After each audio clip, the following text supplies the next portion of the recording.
Alright, hello everyone and welcome to the Khalim Open number 4. We are starting this tournament off strong with Tarius versus Zazazak. I'm sorry if I mispronounced that name. We had a very large tournament today with some new faces in the scene. Very exciting to see. Tarius, I know, has been a long-time player of the game. Hasn't played in a while, so welcome back to Tarius. And Zazazak, possibly a newer player. I haven't seen him or this person ever, so we'll see how this tournament goes. I'm loving the maximum destructive volley covers. We've jumped straight into this match, so I haven't had much time to analyze the players' deck lists, but it looks like a red list has been banned over here, and some multicolored list over here.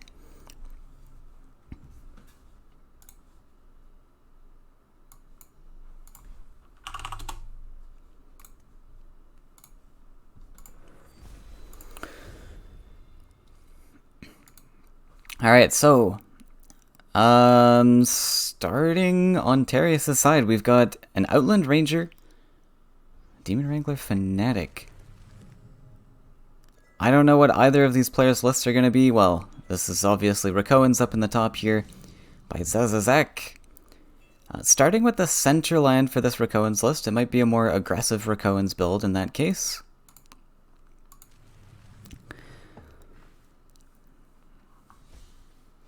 Or it could potentially just have been the center land so that we guarantee this Aridin going aggressive.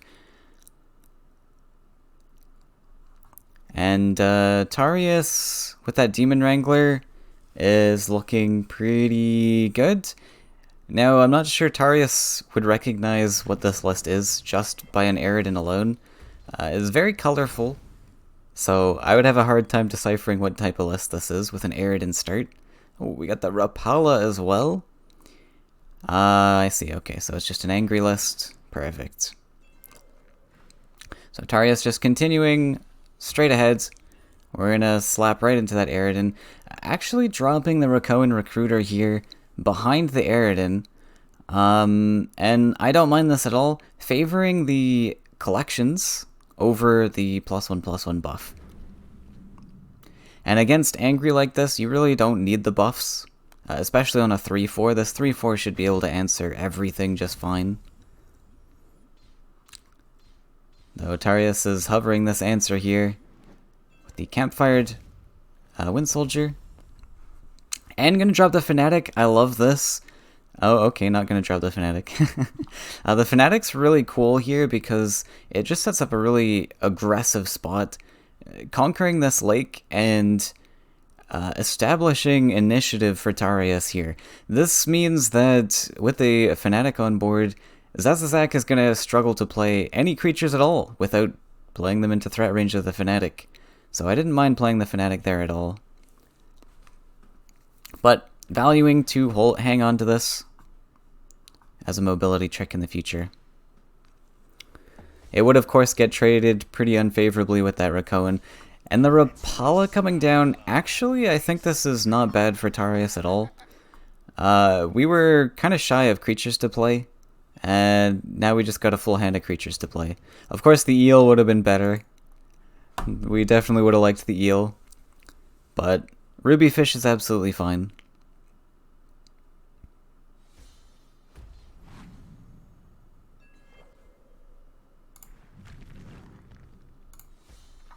Ooh, dropping that Tempo Firebringer. Alright, I like it. We're still quite early into this game. Zazazak with not too many collections and lands built up yet. He knows that he's playing Rakoans now, which is very land costly. But the Shield Mates is going to do a pretty excellent job of fending this thing off for a couple turns.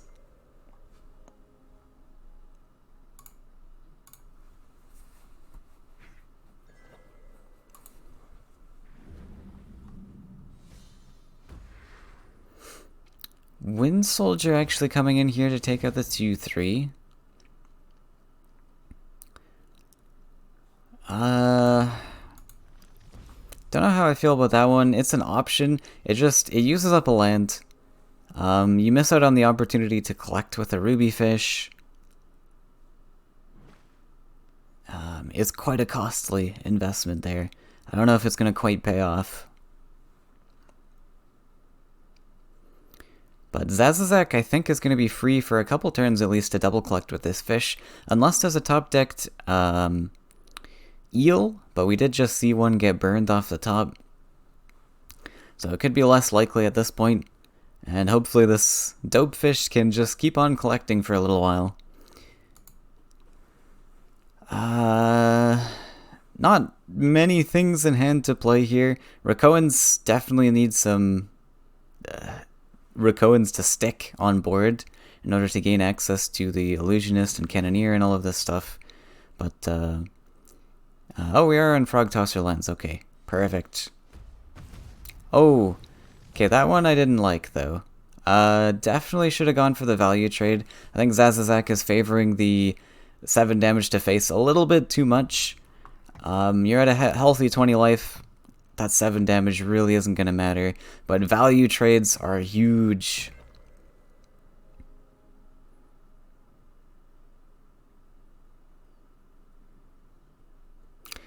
Ooh, top decking the Axe Grinder. That's pretty good.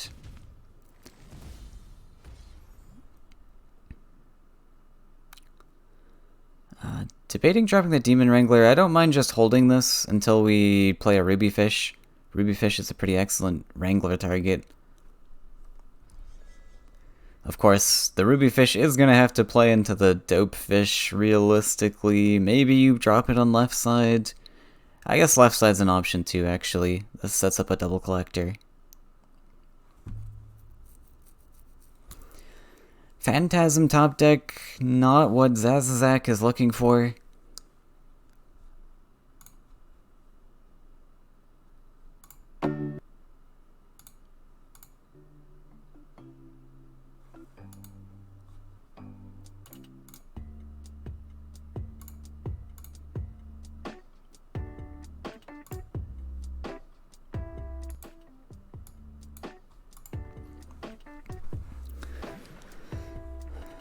Actually gonna step the Rapala back and go for a Phantasm. Alright. Some fighting tools, fair enough. I don't particularly know what's in the list, so could be reasonable. I love having a double collector on board, but if Zazazak is not confident in drawing playable creatures, then this is a completely fair play as well.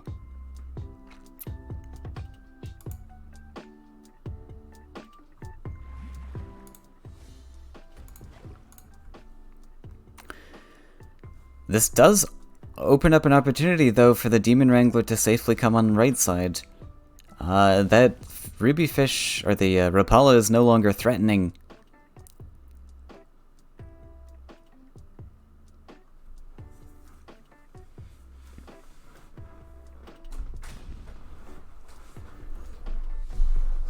And the eel coming down here.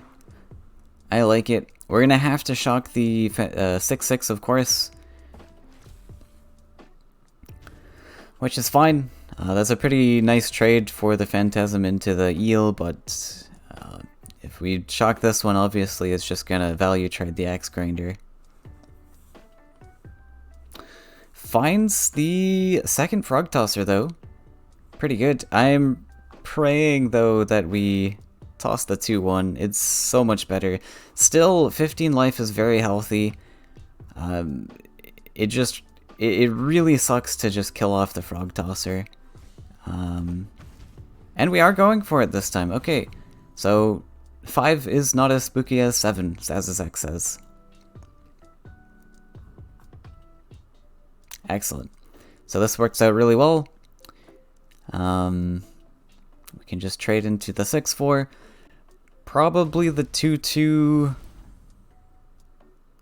Yeah. I was thinking the 2/2 could have been better in the center if it spawned there, but I guess this is better. We get a double collector. Dropping an aggressive desert. Right, we do have the Illusionist. This is a very pricey list. I'm actually surprised why this wasn't a desert. We went to 3 lakes here.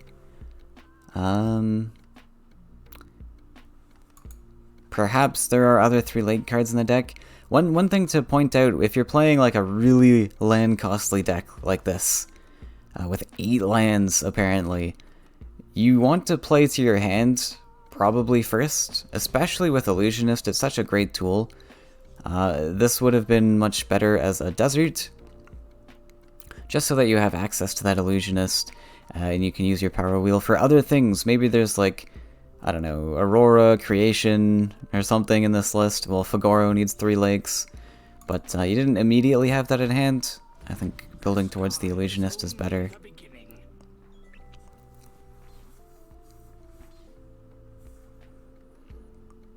Ooh, some good draws here. We drew into the 3rd Frog Tosser. It's going to be very useful. Ooh. Yeah, still valuing his face. I wouldn't have minded there's the Collector. I guess it's fine also. We've got this trade here. Building a 9th land here. That is very greedy. I don't know if that one was necessary. Another thing to point out is once you've reached your land cap, you really don't want to be building lands. And even though this land might be needed to be built in the future, because we need a stepping land to hit face, you don't know if that's what's going to happen in the future. Maybe this land just becomes useless throughout the entire game.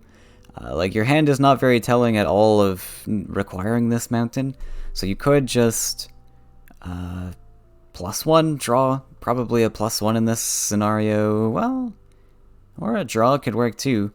I mean, we've got these Cannoneer and Illusionist which need some combo pieces.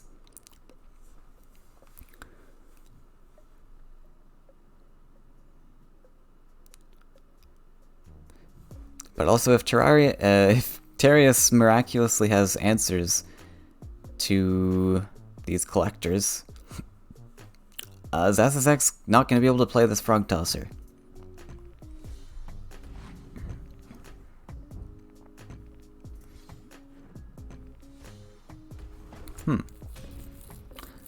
Oh, we're going face? Don't know if I agree with that one. I think Tarius is also valuing face hits a little bit too much. Unless there's Flame Burst in this list. If there is Flame Burst in this list, then that is a totally perfectly fine play. But typically a Red Yellow Angry does not run Flame Burst. It's usually just Wind Soldier. And we've seen 1, maybe 2? Was this desert built for a Wind Soldier? I feel like it was. Maybe that was something else. But this is going to be really hard to sustain. I would have preferred to see a Fanatic take this 5/5 out, take out that Collector. Because, yeah, there goes our answer to the 5/5. Bye-bye. And the 5/5 gets a value trade. And we're going to drop a Frog Tosser. Now, Zazazak does have to be very careful about a Firebringer coming down here, though.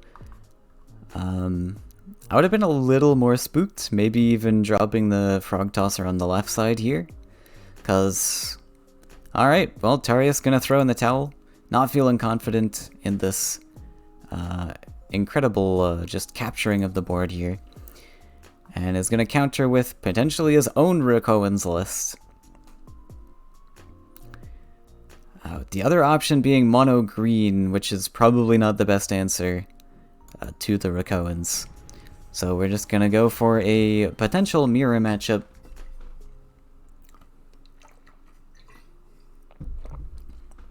And with the volley covers as revealed information, I think Zazazak is gonna be very happy that those volleys are gonna be essentially useless.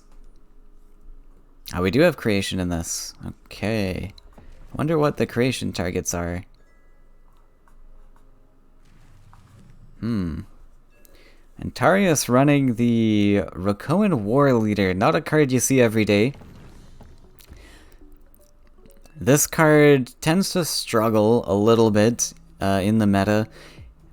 just for the reasons that you have to have a Rakoan in hand, which forces you to play a certain way or not play a certain way, where you can't play these Rakoans from your hand. But they're so cheap, they want to be played. Though, turn 2 collector is pretty good as well.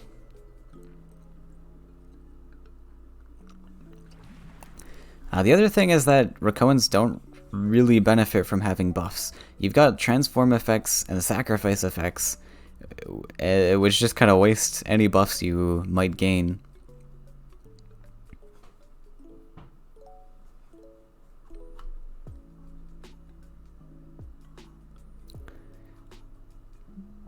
So Tarius's hand, it appears to be a bit clunky, but I don't think it's an issue at all. All we're doing is waiting out the time until we do top deck something playable, and then we've got all these different things to play.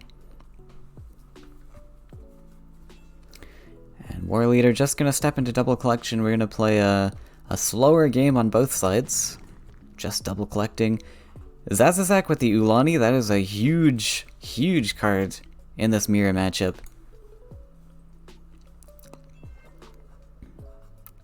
Giving an absurd amount of cards and 11 Faeria to spend them all with.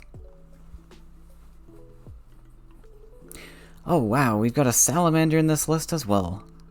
I guess that's where the 8th line comes in. Wow, wow, wow. And there's our volley. Oh, so useful.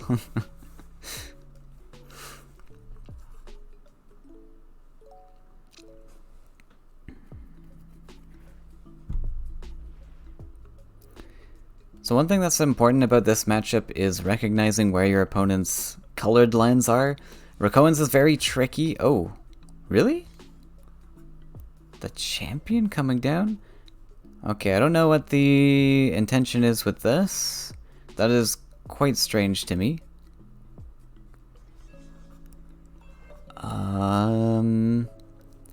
Think that's a little bit quick to pull the trigger, just dumping a champion there. I don't think that's gonna pose any pressure at all for Zazazak.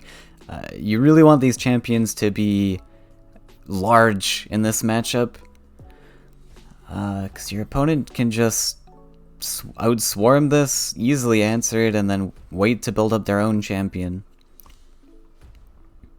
Oh my goodness. Or just do that.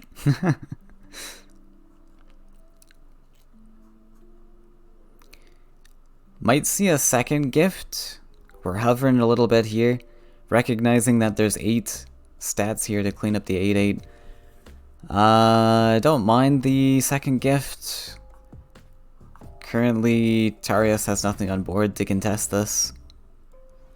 Of course, we do see the Lion in hand.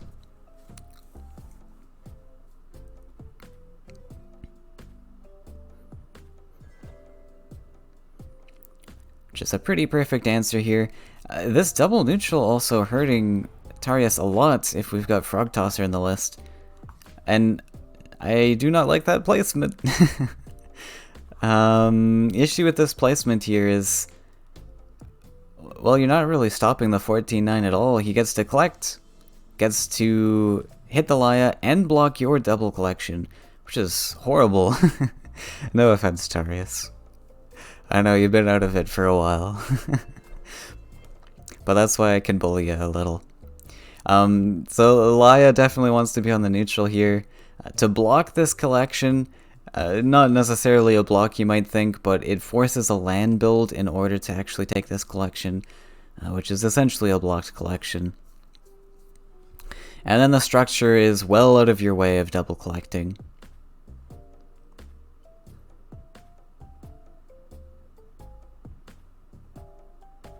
Oh, actually, might just go for the Illusionist here, though. Well, that's a pretty obvious line, to be honest. But we do have to sidestep the 14-9, so I don't know why the hover for the desert is over in this space. We gotta be able to sidestep this guy. I think we just go towards the well here, because Dune Drake does not collect, so I like taking my collection.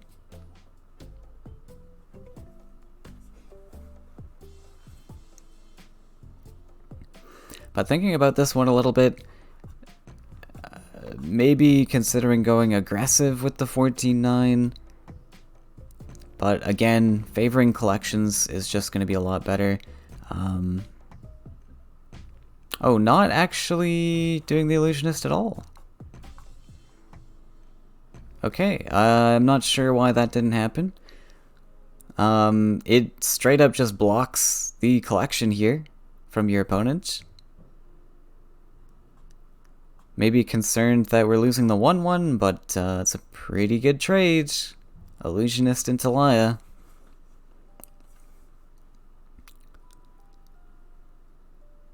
Also just giving more potential answers for this Laya to trade into the 14-9. Tarius could have just a trick up his sleeve of just a Fanatic or something. Keeping that Laya on board, very spooky.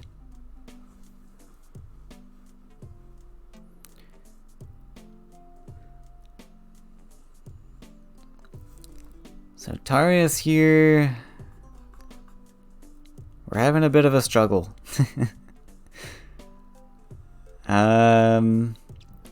Pretty much the only choice we have is to go a bit more defensive now. Aggression's no longer really an option. We kind of lost out on that opportunity.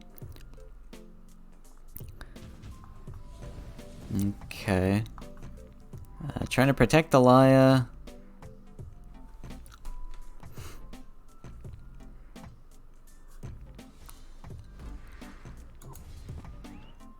And scooping up the Frog Tosser. We got a 6-4 at face. Okay.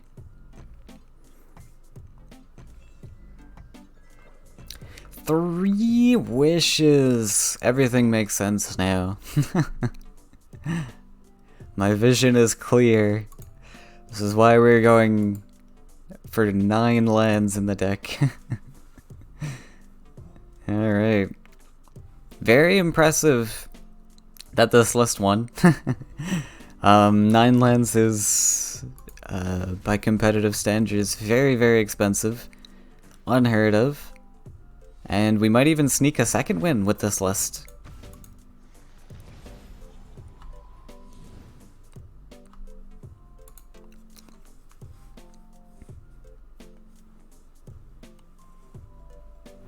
We are now comfortable going for the Illusionist play. Now that I guess our shield mates got an extra tick off. And we get Big Salamander.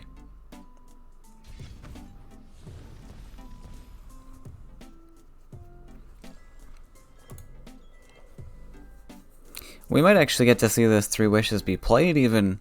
That is also unheard of.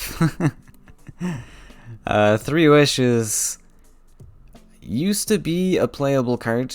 In my opinion, it is just not really playable anymore. It's just so expensive for what it gives. You're copying 3 cards from your opponent's deck, which isn't really going to synergize with your own. They cost 1 less, so the only way you gain this wishes for free is by playing all 3 of those cards, which is just so expensive. In the past, this used to be discount by 2, and it got nerfed due to when the Oversky expansion came out. 3 wishes was just, or there was just a lot of 8-land synergy that came into the meta.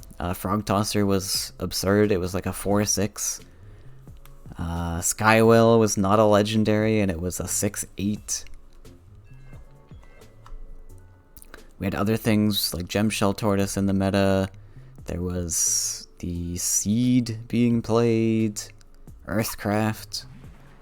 So just everything to do with lands got the nerf hammer.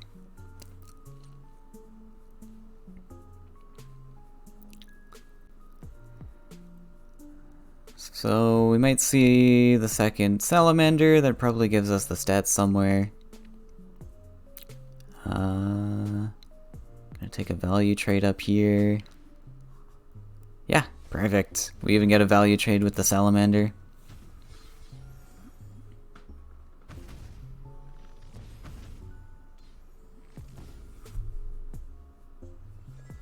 And the first buff is given to our Rakoan illusionist. We have a 2-2. Fantastic. Thank you, War Leader.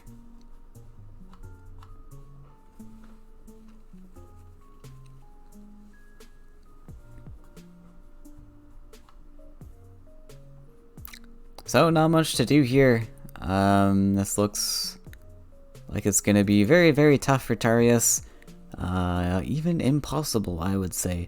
Especially with such late game cards like this, and Zazazak being able to establish this board even with 8 lands. He's gonna have no troubles at all.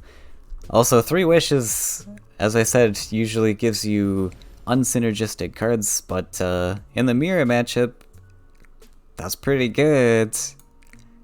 I'll take 3 free Rakoans. I just want to see the 3 Wishes pop down before Tarius surrenders here. The first ever 3 Wishes seen in a tournament. Oh my god. Or at least pre-nerf. Post-nerf.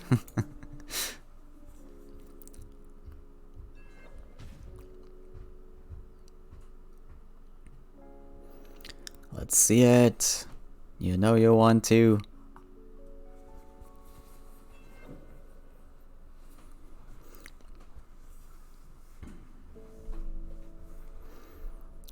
So I suppose the creations are just for Tosser and Salamanders then.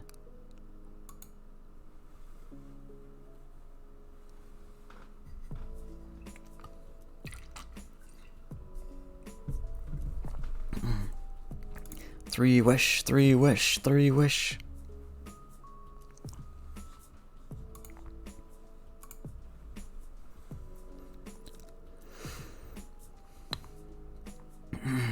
Oh, we gotta build our 9th land first. Okay. No! No wishes! This makes me so sad.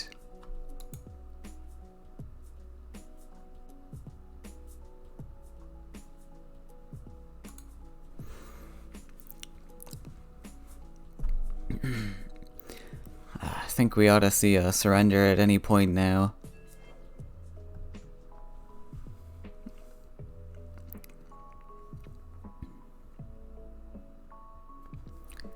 We'll put up a fighting chance, I guess, with the champion.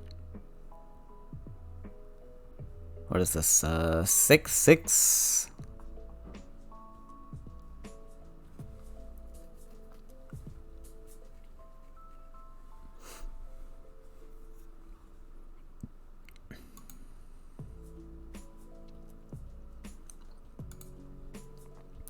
It has been a long, long time since I've seen any type of greedy list in the competitive meta. A super greedy list, at least. Like, Tree of Everlife type of things. It's been all yellow flyers, tempo, mid-range. So always a nice breath of fresh air to see new archetypes being played. Well, I shouldn't say new, but uncommon archetypes.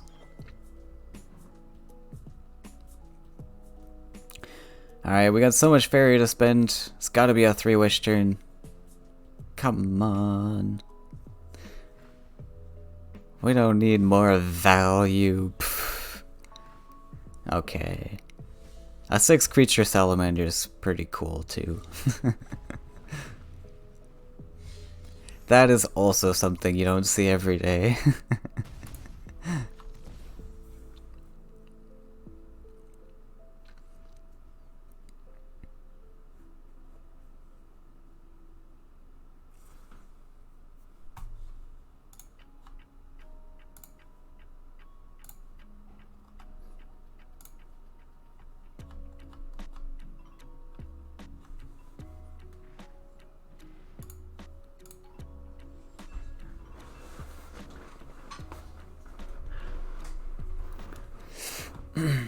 Alright, Tarius. I think it's time to throw in the towel.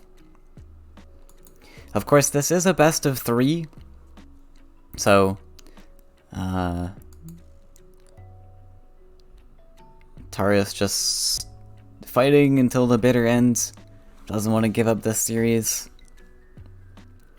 Ulani drawn a little too late. And unfortunately, Ulani is just a little bit too strong in the mirror. We saw Zazazak top deck this in the very early game, which is what catapulted him through all of this with so many creatures on board. This is just an absolutely insane card. For Faeria, draw 4 cards.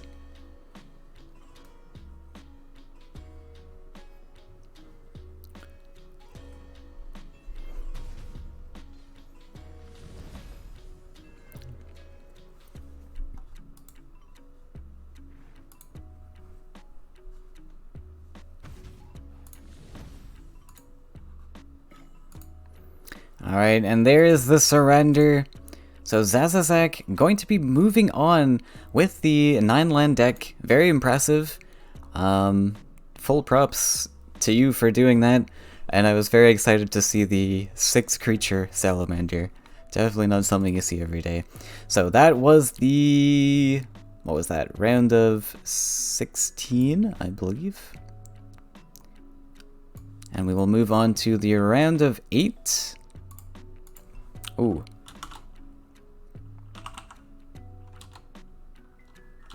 Let me quickly...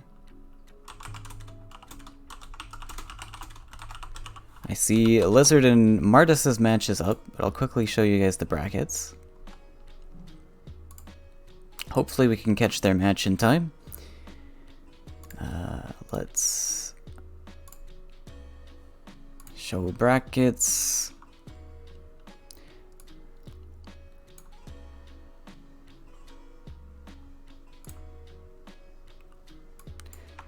So, we just had Zazazak versus Tarius. Is going to move on to fight Valkrist versus your bestie. All of these players here, new names to me. We've got SBG, Valkrist, your bestie, Zazazak. Never seen these players before, so thank you to those players for joining the tournament. Very exciting to see new players, new faces. And so we'll try and catch the Super Blizzard vs. Mardis match. I think that one will be quite exciting. We've got Ghost and Bamster down here on the other side of the bracket. Sesh vs. Waldemar. So if we can't catch this match, then we might take a look at the other side of the bracket. Anything will work for me. But we'll take a quick break. Until then. And stay tuned. Alright, we are back, this time with the round of 8. We're going to have Seshimara versus Bamster, both seasoned veterans in this game. So let's see what both of them bring. And we've got a quadruple yellow lineup for Bamster. Sesh with the classic double blues, and then some double yellows over here. Yellow very popular in the current meta, as you can see. So Bamster banning the obvious choice. The 3.1 and 30 yellow deserts is typically seen as the best lists in the meta. And Sesh gonna have a more difficult a time. I would probably be looking at one of these two lists with the Air Alley covers. Typically with neutrals, it's gonna be a less scary list. The other thing Sesh does have to consider though is the Disciple list on the far right here. Disciple, a very spooky list in the meta as well.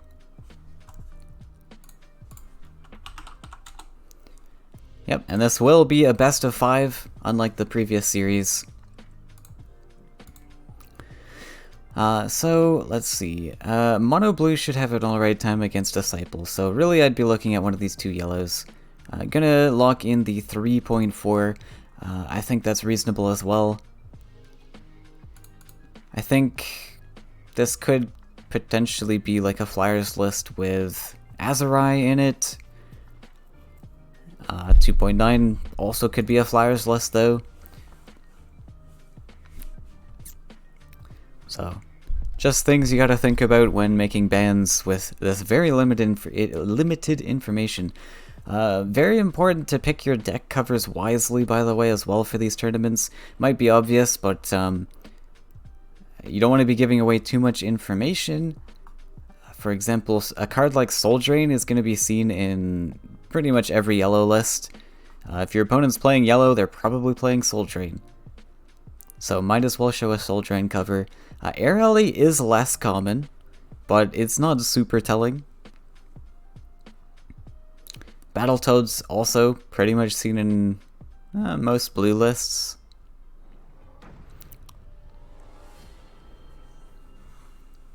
Alright. So let's see what these players have to offer. Both of these players in their previous series in the round of 16 had some very intense matches, it sounded like. They both went to 2-1, and both actually went to time with their time bank. For those just joining tournaments, there is a time bank, just like a chess clock you would see. So this 40-minute time bank is shared across all of your matches. And once the timer runs out, you of course lose. Alright, so Sesh, interesting opening hand here. We've got double Mochis, so I believe Sesh is going to go for lakes to both sides of the wells. Finish up with double neutral to get double collectors going on turn 2. As opposed to building the center land, which is favorable for the Gabrian commander. Oh, no, actually just going to continue down one side. Alright, getting the aggressive Gabrian commander, but also a real easy stepping land for the other Mochi. Fair enough. Bamster's got double map dealers. Bamster is going for the double collection. It's a little bit easier for Bamster to handle because of the Explore card. He doesn't have to build double neutral, can actually invest a desert.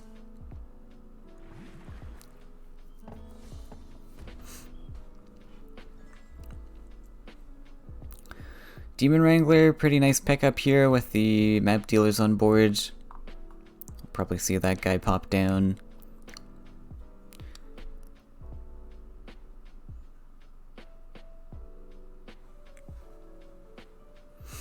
Might see the Wrangler, or the Demon Wing rather, fight the 4-2.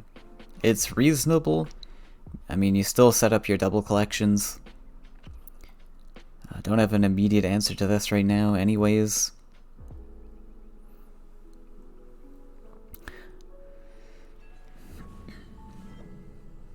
Looks like that's what's gonna come. I think this might be a Oath to Oblivion list that Bamster has here, which is quite greedy. Or not greedy. It's how to say. It's very cheap, which I suppose is the opposite of greedy. And I've always found that this particular list is struggling to have stuff to play. I mean, Bamster's on 11 Faeria here, with a Soul Pact in hand, so technically on 13, and nothing here to play. Well, there's a Storyteller. Storyteller's gonna help a lot.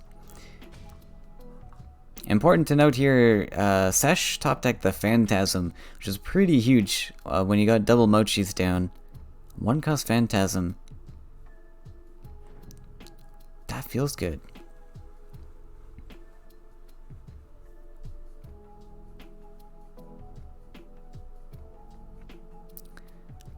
Now, Bamster might be running out of land space, though. Like, Storyteller can give you some deck weight, sure, but with the map dealers on board, might run out of some land space.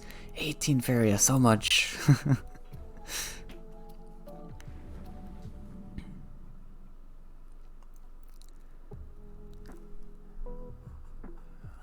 Building the desert underneath the Demon Wing, so even less land space here. Is gonna make the Storyteller. Oh, okay, it's actually just a husk list. Alright. Fair enough. We'll just drop down the husk. And now I am more convinced this is gonna get our value back a lot easier. We got a Husk to draw us a card every turn. We got a Merchant to just be an 8-cost card in hand. That 18 Faeria is going to be no problem now. We might see a command come down on the Husk. I think it's pretty worth it. Nope. Not going to value that. Bannon in this list. Alright. Don't like to see that top decked so early in the game. This is going to be a dead card for a while, but you can make do since this Husk is just going to keep proccing every turn.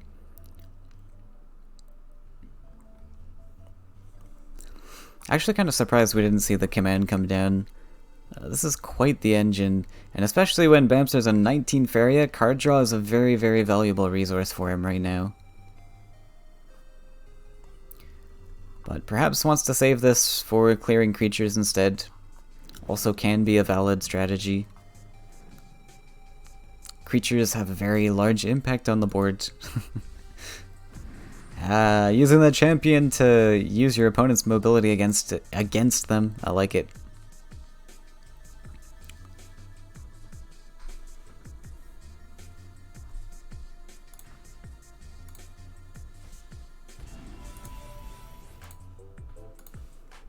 Okay, down comes the Merchant.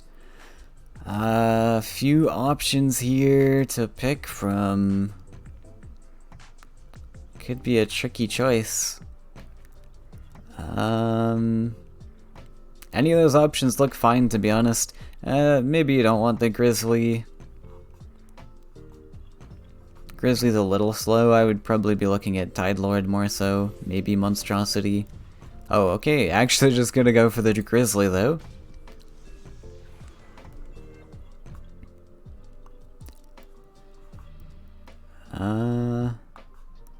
Grizzly is very scary to pick into blue. This is so weak to Humbling Vision. And I don't know, maybe Bamster knows Seshimaru's lists because he's brought these in the past, but I'm not feeling very comfortable playing this into blue. Also not comfortable giving my opponent the Tide Lord when there's Toads on board. Like, I think the Tide Lord was just the pick there, but meh. Actually, dropping the Monstrosity, I don't agree with this play either, though. Just because your opponent's champion is on board currently, you can get a free hit in here. I'd much rather play the Monstrosity in a position where I could give this stats.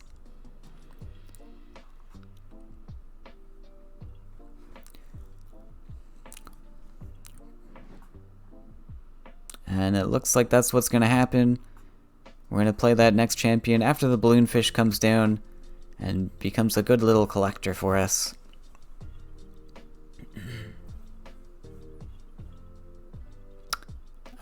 Even have a Demon Wrangler. Don't know if we have the land space for that though, actually. We do if the 3 steps away. Yeah. So we Balloonfish something like the 2-1 back here. Yeah, don't need that one. We sidestep the 3-3, drop the Demon Wrangler here on B5, and wrangle the 0-1.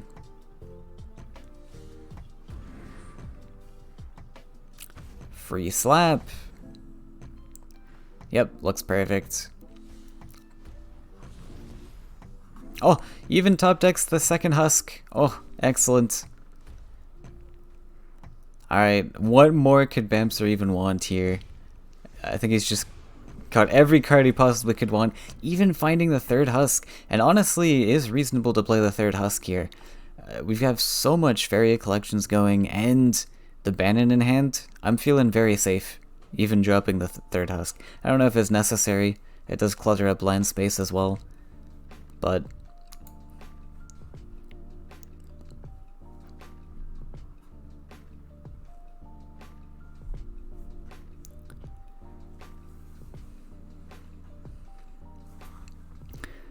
alright, and Bamster just ate up 5 Faeria from Sesh for pretty much nothing.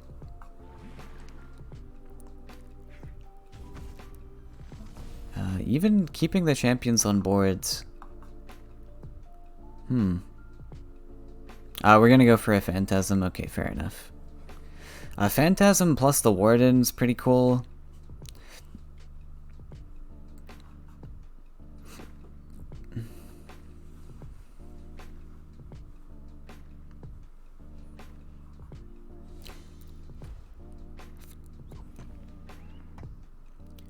Could probably have put the Phantasm aggressive even, and the Warden backwards, because I think the 4-6 is going to be not amazing in this position.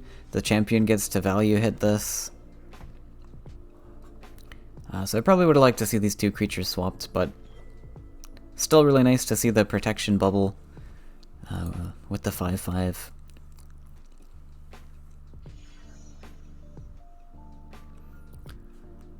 We find a merchant. Just everything in the world to play here.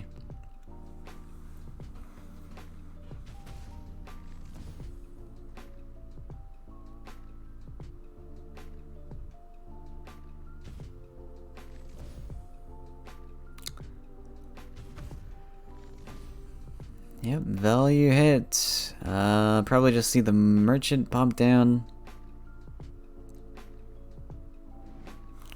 Take over collections on this side. Oh, gonna actually take over this side. Okay.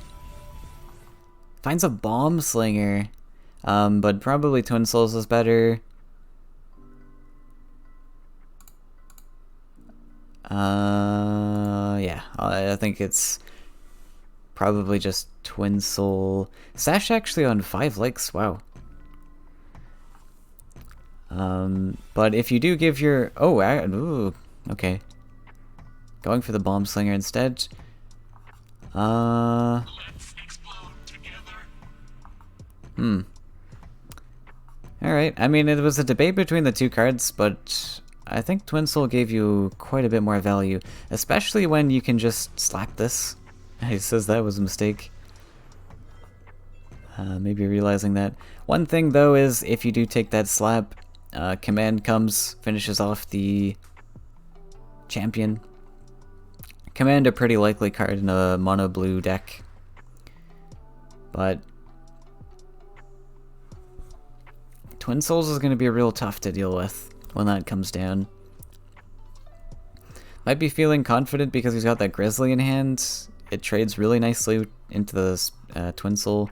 But again, I'm just so scared to play this into Humbling Vision.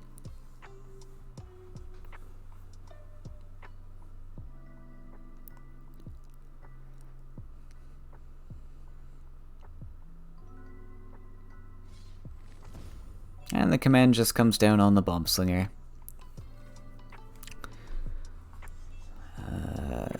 Little bit awkward for the champion now. We got a champion here. Yeah, the 6-6 is a little bit awkward to deal with. One thing Bamster needs to look at is just protecting his husks now, though, I think. And trying to keep as much Faeria as possible in order to play this ban-in. He's obviously not gonna win the Swarm game. You could win a Burn game, potentially. You're dealing Flame Burst every single turn. So I'd be looking at getting rid of this 6-6 as efficiently as possible. Maybe it's just the Nightmare. You don't have a lot of options here.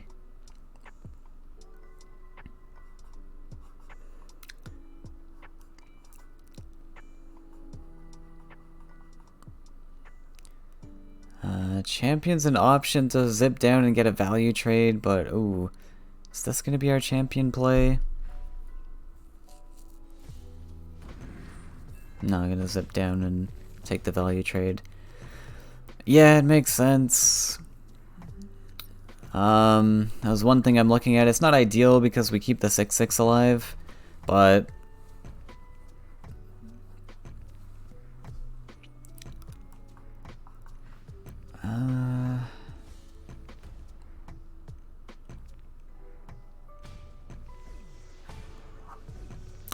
yeah, I don't know. That was a tough one. There was an option to just Nightmare this and zip the 5-5 away. I mean, I guess the 6-6 isn't doing a lot here. I guess you don't care too much if you lose one husk.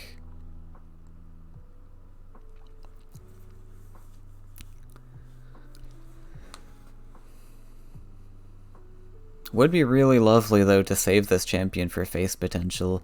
Like, if we were able to just dodge this temporarily and then transition into a face hit. Like, we're getting Sesh down pretty low with these triple husks, right? The other thing to consider, though, is what happens if a Beirut comes down here. Bamster's got to be thinking about this. There's an aggressive lake spot here. Maybe Beirut slaps down and we need to save this Nightmare.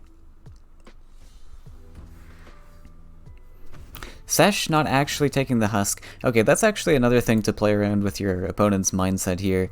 Sesh is not aware that a Banon exists. He might just assume that Bamster is going to kill himself with fatigue. And Bamster could just be playing into that, which is completely fair as well. Banon is not commonly seen in husk lists, I would say. At least not competitive husk lists.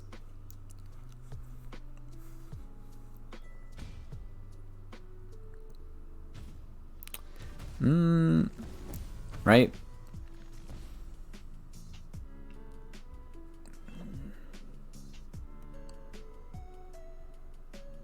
It's a pretty nice value trade. Excellent that we haven't seen, oh. Excellent that we haven't seen, uh-oh. Problem occurred. I was gonna say excellent that we haven't seen a Humbling Vision for Bamster. He's feeling pretty happy about not seeing that Humbling Vision come down and allowing the Grizzly to actually get a turn.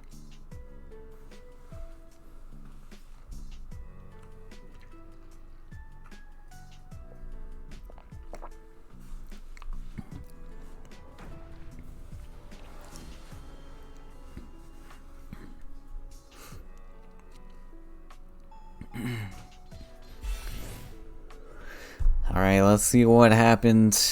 Ooh. Okay, we sacrificed the 2-1 for the Oath. Oath to Oblivion, summoning that 6-3 Oblivion Rider.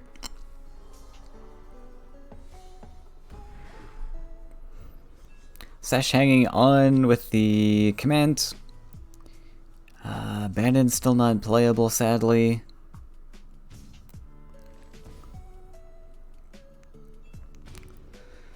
Going for Storyteller? I think we want the Merchant here, right? Yeah, we're switching to Merchant. We probably want to play the Merchant first just to see what our options are before we do any other plays. Do have to calculate, make sure we have enough Faeria for Banon, so should be plenty with the Merchant coming down. But yeah, just drop Merchant at face, probably. Defend those face hits. Once Banon comes down, we get a pretty huge swing. Well, maybe not once Banon comes down. We gotta actually draw some cards for it. Nope, favoring to put the Merchant as a collector instead. We find Boss. Boss is pretty good. It's a great defender here. Yeah, just drop the Boss. He should be able to pay for himself.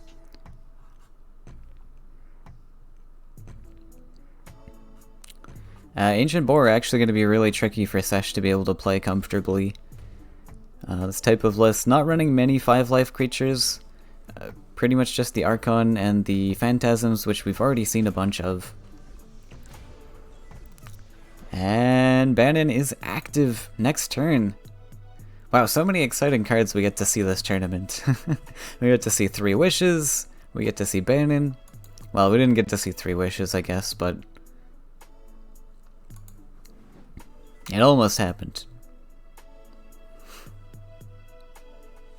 And here's the nasty Twin Souls coming to haunt Bamster's dreams.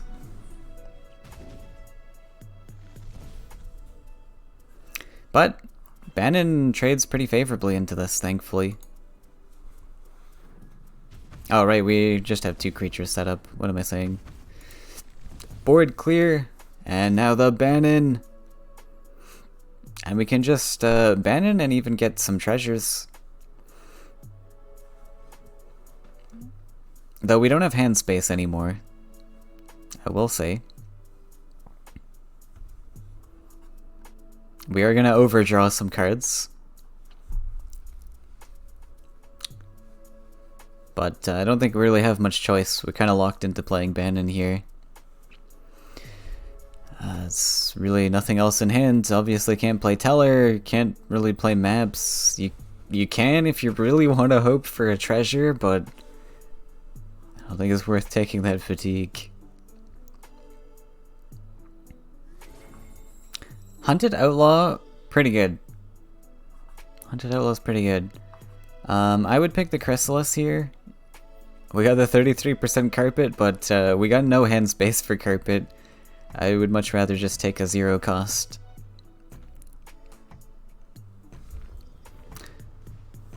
And that we do. We take the 0 cost.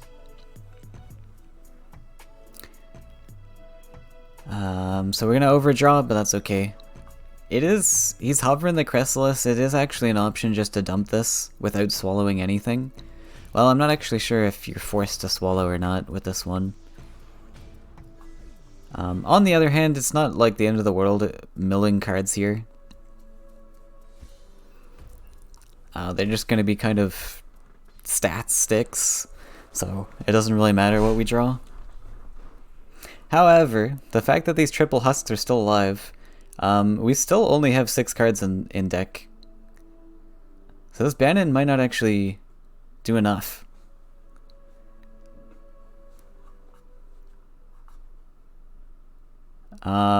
Though Sesh needs some healing. If that's true, I guess. We're only on 5 life, I just realized. That is, oof, yikes. There is Humbling Vision in the list too, so, yeah. Like I said earlier, that Grizzly.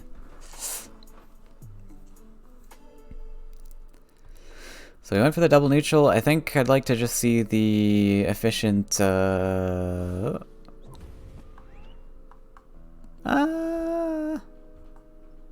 that has Summon Sickness when you pop that out. I don't know if that's how you think that works. I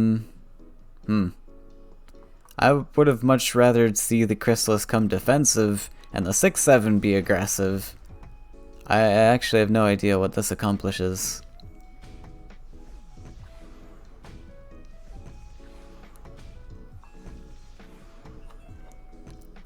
But if Sesh can't top deck a heal here, then he loses anyways, so not gonna matter too much.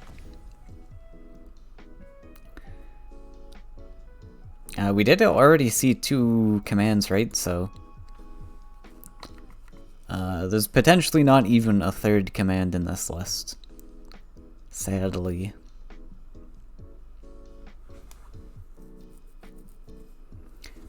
But Sesh is just gonna have to click that draw button.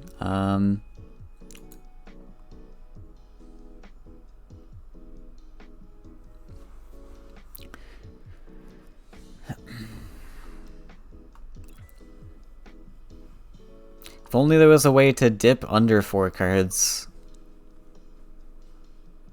But, I mean, realistically, we've got all these Storytellers in hand. With Storyteller, actually, Storyteller, if we were able to dip under cards, I guess Storyteller would not kill us. We'd go to 4 HP and we'd only take 3 damage. But Sesh not going for the draw. I mean, he knows the list, so maybe there's just no command.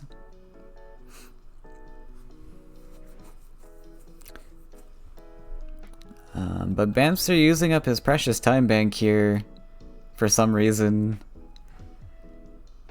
Not finishing the game could come in handy in the late game. Bamster typically likes to draw out his turns. So I don't know why he's spending so much time doing fancy things here. If he wants to win this series, I think he should just be insta-clicking that pass button. But, little things, and there we go, Bannon actually saving the day, winning that game for us. So we're gonna go on to game 2, and Sesh gets to counter. Typically, I think the blue list is pretty strong into Husk. So I'd probably like to see just blue again into Husk. Though you might want to save this for the Disciple. Okay, fair enough. Maybe let's go yellow. Yellow, I mean, yellow works fine as well. You got flyers, maybe. We got 8 neutrals, I don't know what this is. 8 neutrals. What could 8 neutrals be? Is this yellow rush?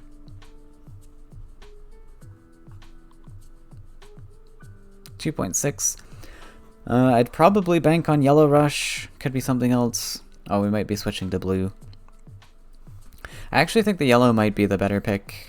I mean, yellow's also good against Disciple, though. Yeah, alright. Doesn't really matter.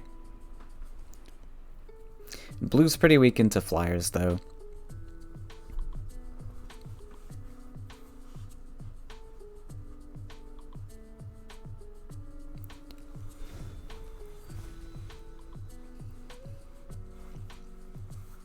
And if this is a standard blue list, like a blue jump list, I mean, then I think Sesh should have a pretty alright time with it.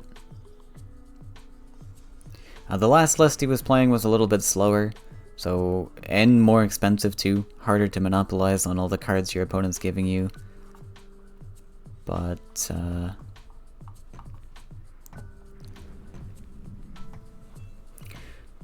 this time we've got all the blue creatures. We're gonna go for the Water Ellie opener with the one singular double neutral, build the lake, and then the second neutral coming down. Excellent play with the Water Elemental. And so now in this matchup, Sesh needs to be very concerned with collections, and just accepting that you're gonna draw a bunch of cards from your opponent, and accepting those gracefully with open arms. So as long as you have collections, I'll take free cards any day. Prophet of Tide's actually a great pickup here too, because this just gives you a second collector on the left side.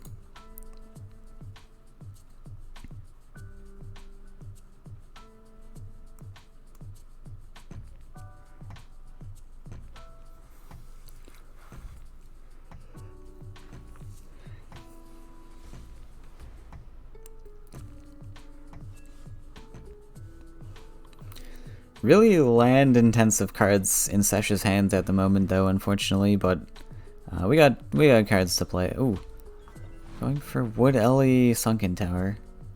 All right. Sure.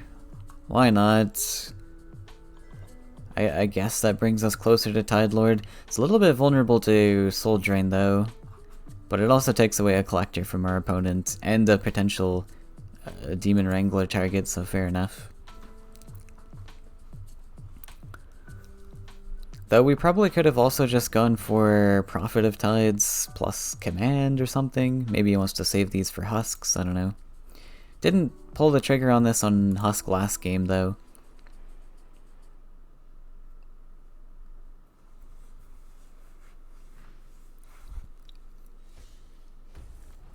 Oh my god. Demon Wrangler's got some bugs.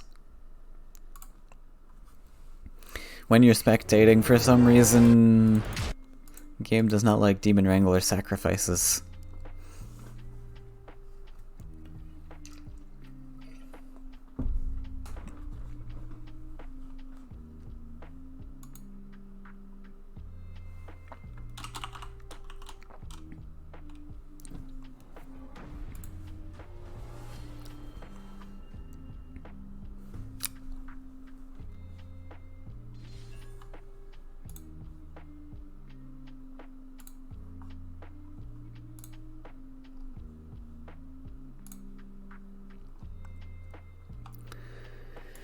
Alright, what happened? We're already back to Bamster's turn.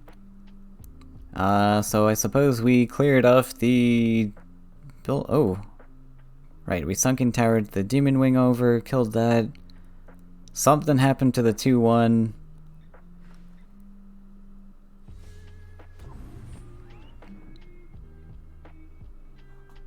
I guess the water ellie... Oh, the water ellie killed the demon wing, sorry. Right, so we scooted the land over, water ellie killed the demon wing, the ninja toad killed the 2-1. That's pretty expensive. Did we have to do that? I feel like we could have just set up the 6-6.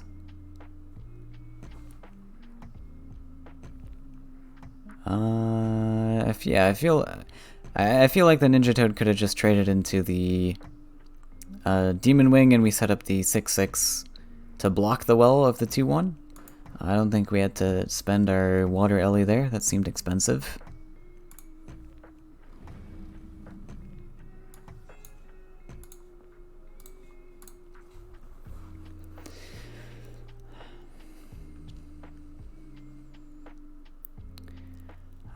Things looking pretty good for Sesh here. We can set up Battletoads. Excellent little collectors. Oh, sorry, the Demon Wrangler was swallowed. Oh, what happened to the 3-3 then?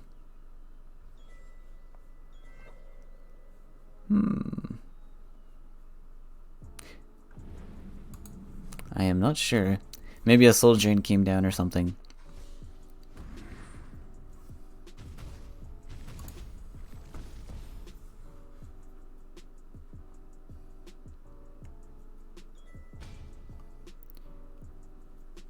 Merchants, very nasty.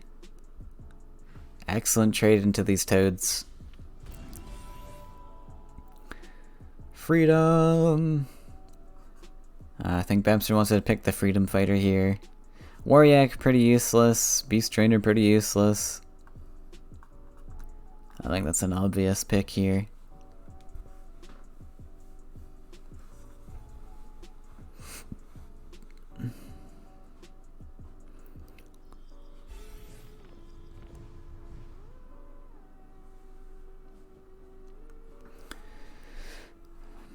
So Sash might be looking into dropping Colossus. Oh, dropping the second champion, actually. Interesting. Why are we dropping this?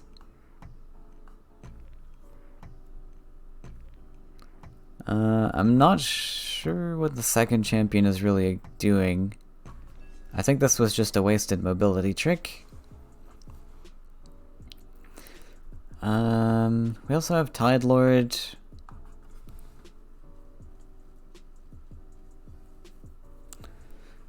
We could potentially hop to collect. Okay, we're probably just setting up something here. There was an option to hop collect, +1 drop Tide Lord plus profit defensively, but I think this works just fine. Don't like this. I'm not sure what this is for. Just gonna give Bamster a free trade here for some reason.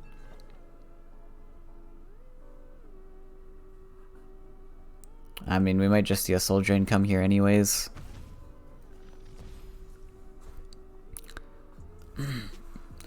Full clear looks good. Wait. What happened? No full clear? Or we're gonna finish with Freedom Fighter? Not clearing the Tide Lord? Giving our opponent a double collection? Oh my god. That's very brave. Alright.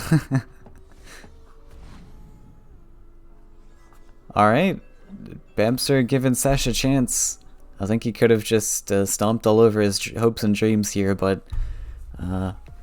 being a kind gentleman here, giving Sash a fighting chance.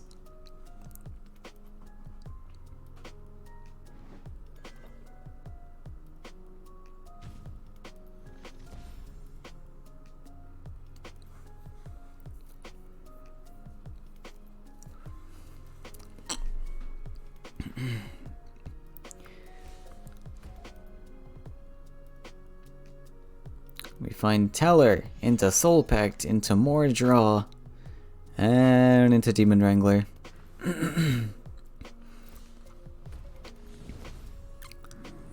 Not popping Soul Pact. Preferring to hide information rather than heal the damage.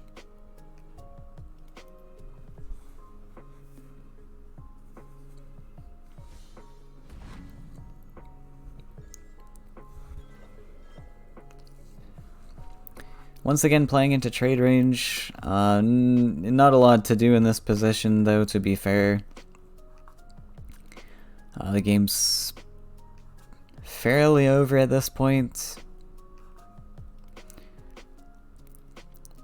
But Triton Warrior, one of the best examples of how blue struggles into yellow flyer creatures, such as Windborn Champion. Very efficient answers.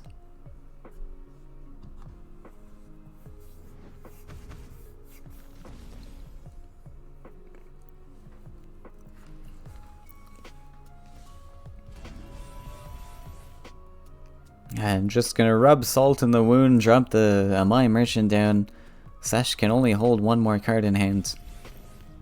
Grabbing that Shed and Brute. Oh, sorry, grabbing the Forgeling, actually.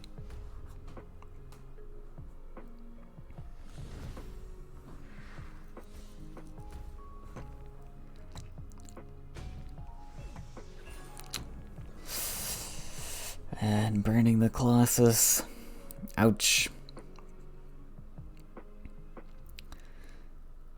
I'm gonna drop the Shed and Brute. I don't think there's much to do here. Probably just surrender would be my play.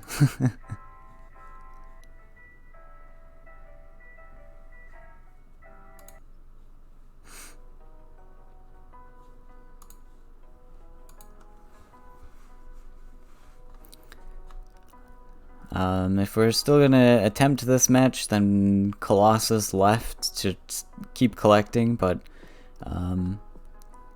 really at this point the game is over. Bamps has just got too much developed here.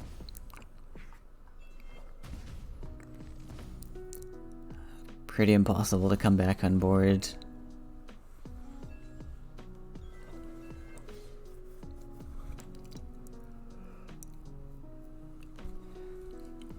Top decks the Soul Trade.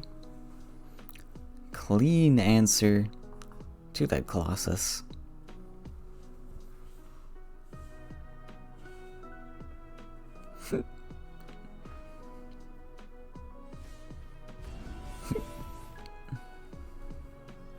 Not gonna let Sesh draw any cards here. Filling his hand right up to 9 cards.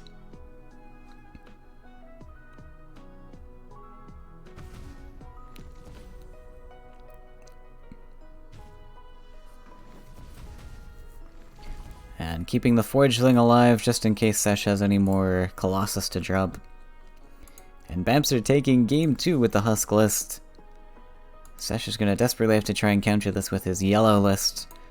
Which, yeah, I imagine his Rush could be like the Drake's, but with a 2.6 average, I'd imagine his Rush.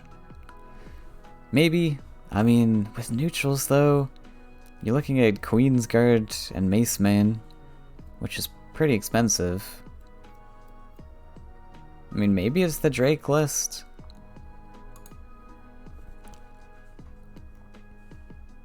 We will have to see.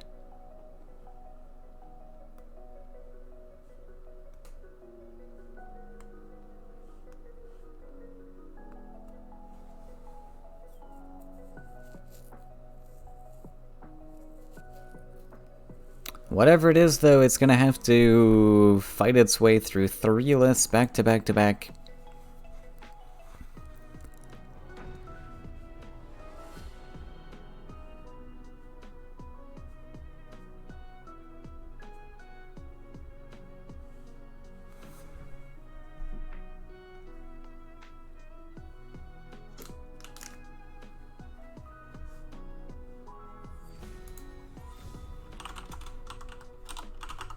Okay, it is the Drake list, alright.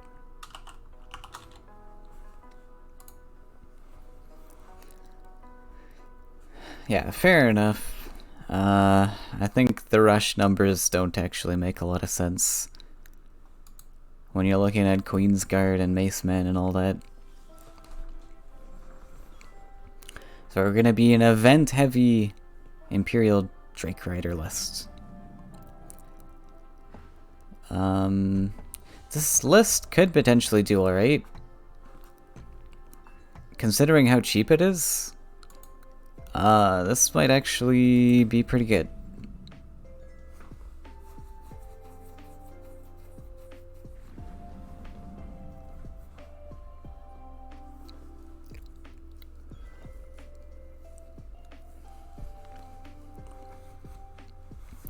Though Swarm could cause some problems with the cheaper bodies.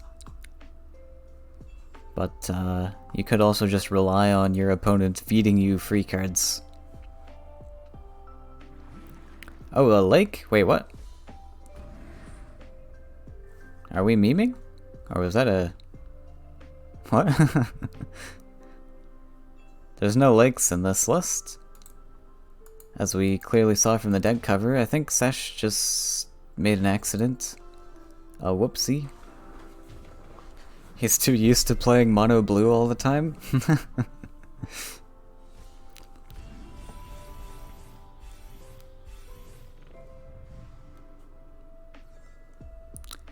Free Firestorm.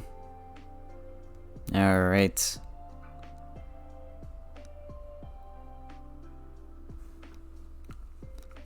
Okay, now we build the desert. Unfortunately we can't, since we built that lake, we can't drop a fairy and draw. Not that it really matters, I guess.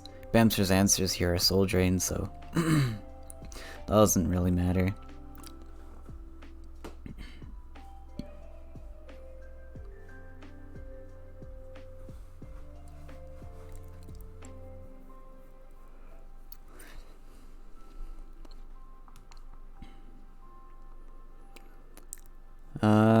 You could drop a Lord of Wastes. It's pretty sturdy.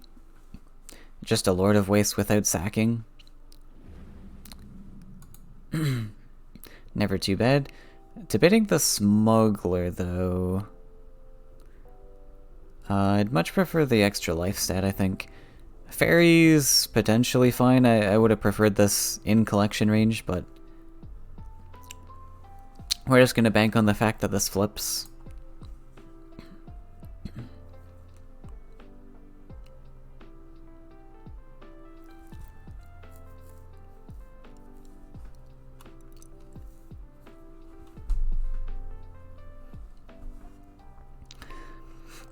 Bamster with a pretty clunky hand here. Thankfully got that really early clear on the creature. Cause double oaths kinda hurts. Firestorm not accomplishing much at the moment.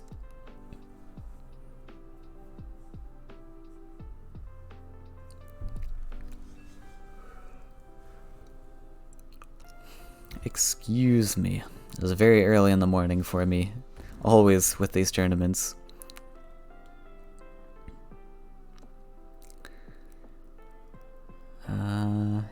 Yeah, I still like playing the Lord. Oh. Really favoring this Kobold Smuggler for some reason. Yeah, that's playing real hard into that Firestorm. I don't know what the obsession with the Kobold Smuggler was there.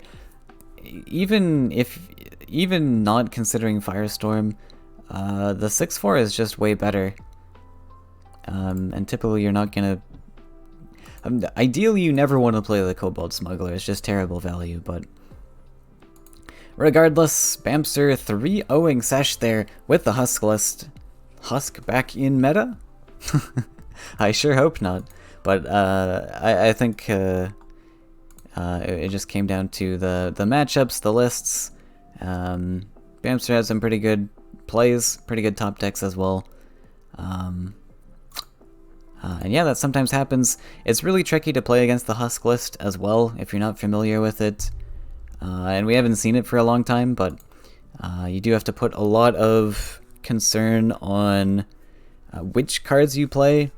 Your Faeria values become very important, or your Faeria total, I should say, becomes very important, so it's really important on which cards you play and spend your Faeria on. But Bamster's going to take the crown for this round of 8, and we may just follow him through the series, because Super Blizzard is on the other end of the bracket. Here, I'll show the bracket here. Super Blizzard is on the other end, streaming his own matches on Twitch, so if you want to watch those, be sure to check out his Twitch channel. And Bamster's going to move on against Valkrist or Zazarak, one of these two players, so we'll probably just follow Bamster all the way through, since Lizard is covering those other matches, but we'll also potentially see him in the finals if he manages to triumph over Mr. Nep. So we'll be back once the next match of the semifinals is ready to go. Alright, welcome back everyone. This is the semifinals. Bamster versus Zazazak, who beat his opponent 3-2, so very intense matches had by all this game apparently. So we're gonna get started here. Bamster's lists we saw just last match. Zach's got some interesting colors here as well. We got a singular lake card here. Interested to see what that is. Potentially Sirocco? Maybe? I don't know. That's an odd one. But we had 2 red lists, a green list, and then maybe Rakoan's. Rakoan's very popular in this tournament, I guess. Maybe trying to counter some of the Flyers lists that we see. Swarm typically can do pretty decent against Flyers. But so can red. So Bamster probably wants to look at banning one of these red lists. His will definitely be the scariest. Now this one is 4.5, which is quite expensive. I might expect this to be like an Ignis list, potentially. Maybe. The one lake is definitely off-putting to me. It makes me not want to ban this, but maybe this is like a bait. Maybe this is like a standard red list.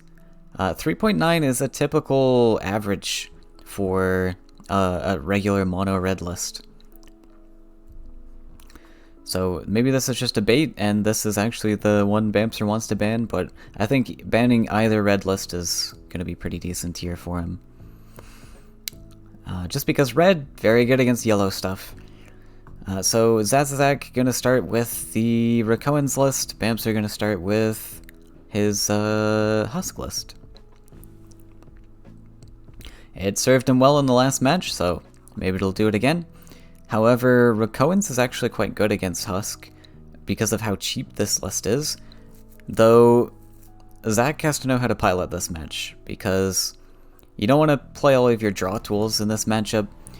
Oh, we did see this list from Zach in the first round, didn't we? Right, this was this the greedy one? One of the players has a really greedy one. I think this was Zach's, the 9-land list. With Aridin, I'm pretty sure it was this one. Yeah, so this actually, Zach is going to struggle a lot. Typically, a standard Rakoan's list is going to be really good against Husk because of how cheap their creatures are, but with a 9-land deck, I think Zach's actually going to struggle quite a bit. And Zach actually, I realized, is a returning player to the game. I noticed he was level 2000 something. Probably almost, probably double my level. So, hasn't played in a while, but just returning after a long break. Though I will say we have the Aridin opener. This is very strong. This might be able to cheese out some much needed stats, but Bamster also with an excellent opening hand here. Ooh, Spectre? Emissary? Obviously take the Spectre. Though Emissary is going to be quite nice for Zazazak. Anyways, I'm just going to call you Zach.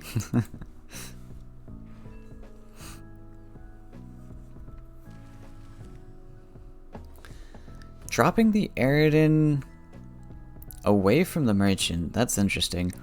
I would think you'd want to fight with this. Maybe trying to get some sort of value trade or threaten the value of this turning into a demon wing or something, but yeah, the 3-3 looks like a good fight.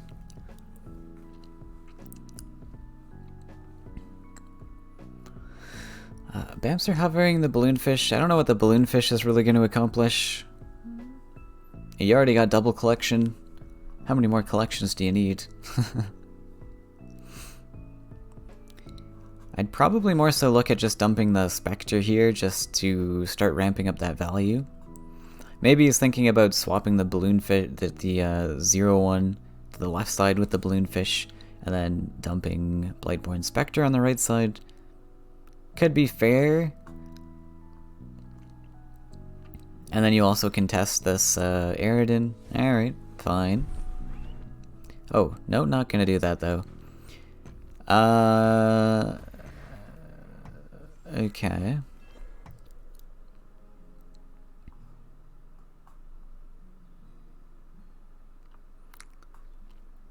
Yeah, I'm not sure what he's afraid of here.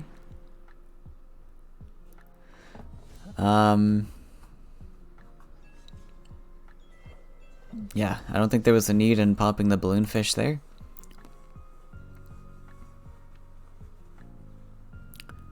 But the Spectre's gonna build up some nasty, nasty stats.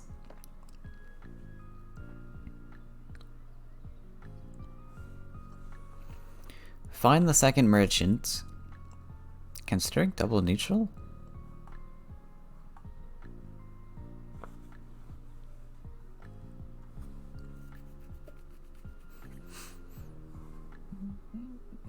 Wants to step this up aggressively, maybe. I think you've locked yourself into just building stats on this, waiting until the late game. Which could be tough, honestly. I mean, I don't think it'll be that tough. I was gonna say, if you let your opponent just build up to 9 lands with no punishment, then that could be rough, but I mean, with a Husk list, I don't know if that's gonna happen. So we gotta step back that balloonfish. Like I said, I would have loved to just keep this balloonfish in hand.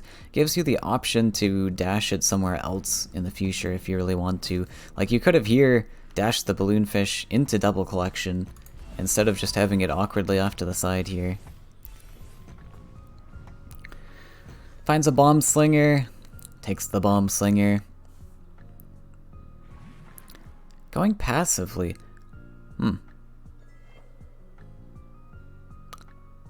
Okay. Alright. Yeah, I'm not entirely sure why Zach is so timid with the Eridan. Building it away from the merchant in the first couple turns, and now just putting it way out of the fight for some reason. I guess I'm not sure. I'm really not sure.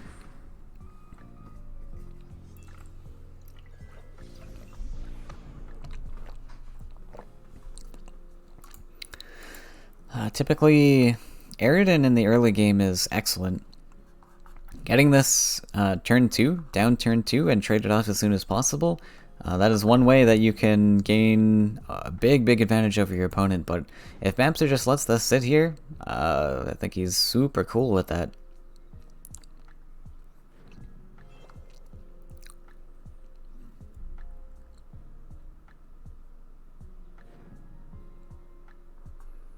Imagine we creation the Eridan, we just go for 2 of them. Is that his plan? Ooh, it's gonna hurt. So Drake Rider losing a 5 Faeria investment for virtually nothing. That Spectre just taking 3 damage on it, which it doesn't really care too much about. That's huge. We are creationing the Eridan. Okay, so that's why we went for the protective line there then. I still don't know if I agree with that entirely, but it is cool. I at least can respect it. It's pretty funny.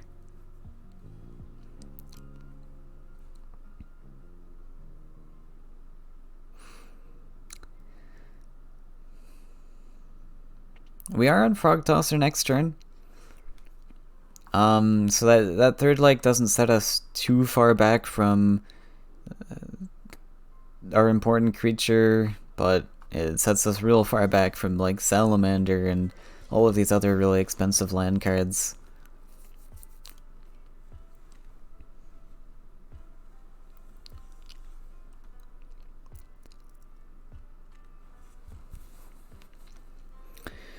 This 3-1, a little bit of an awkward stat line to deal with.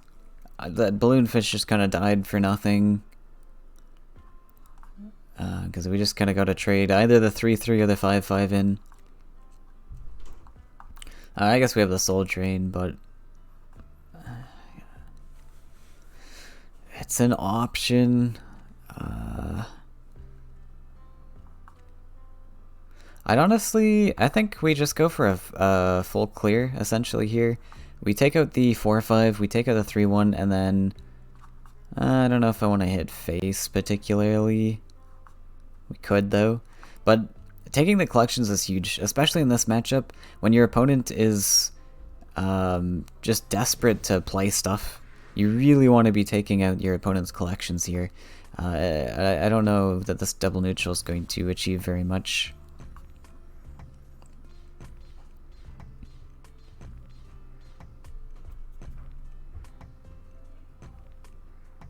Thinking long and hard about this. Just gonna go for the Bomb Slinger, potentially just steps up. I hope you step up. Just step the 6-6. Step the 6-6. Okay.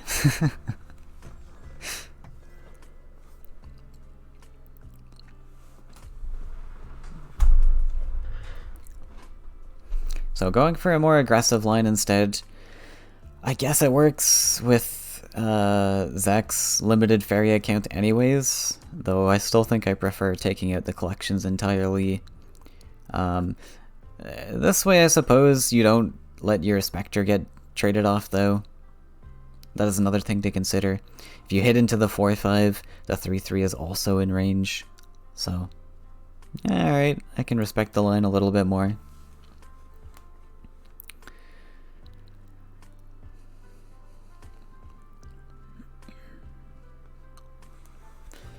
So now, after a 10 Faeria investment into virtually nothing, because we spent onto 2 Eridans just to die off, 10 Faeria investment, we're gonna allow that to pay off?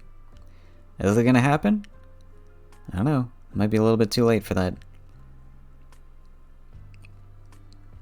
We do have some very nice stats in hand, but...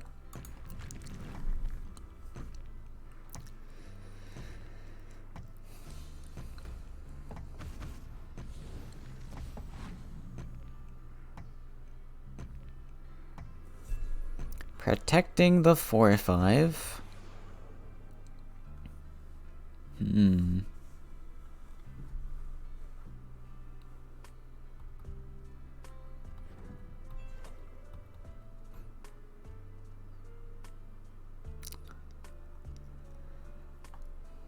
So we have 11 stats on board here. That is spooky.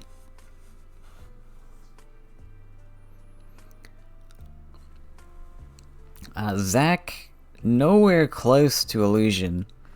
If he wants to, like, maybe Bamster could consider going face with the Spectre. He's got to consider, like, Illusion coming down and zipping over as one potential answer, but no deserts have been built. So we don't got to worry about any Illusionists.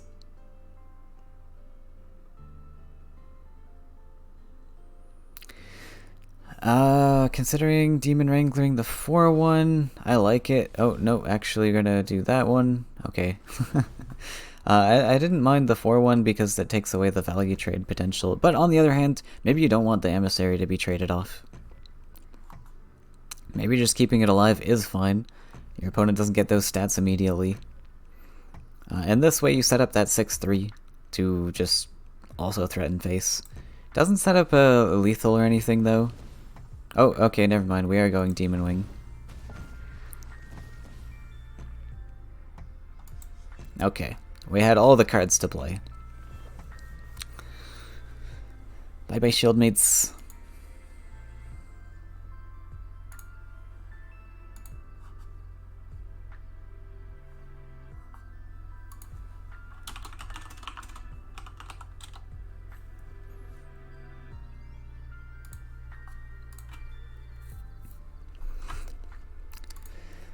Alright, and here's where I would just surrender. Another thing to consider when you're playing the Husk match also is you want to build as little land as possible. You want to be clicking this +1 option always. No more draw, because your opponent's just going to give you all those draws for you in terms of Merchant and Storyteller. So you want to try to just click that +1 option as much as possible, and even if you do have a really expensive land-heavy list like this, you probably just want to pick a couple colors to go down and just ignore the other cards. Like in this particular matchup, I probably would ignore the Salamander, the Fugoro, and the Creation, and just build towards your other cards instead.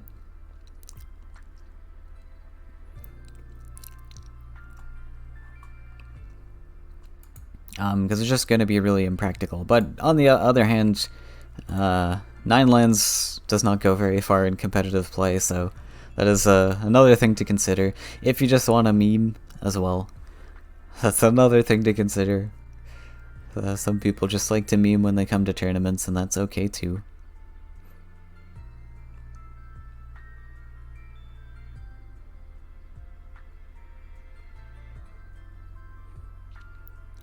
But yeah, even competitively speaking, let's say you're bringing like, there's not really many competitive Highland decks anymore, but let's just say Frog Tosser still existed in the meta, and you were running like green-blue jump, you may consider just not going down Frog Tosser at all, and just sticking to 4 lands for your Tide Lords, and 4 land just be your land cap, or even 3 lands, because 4 lands is even a lot against the Husk matchup.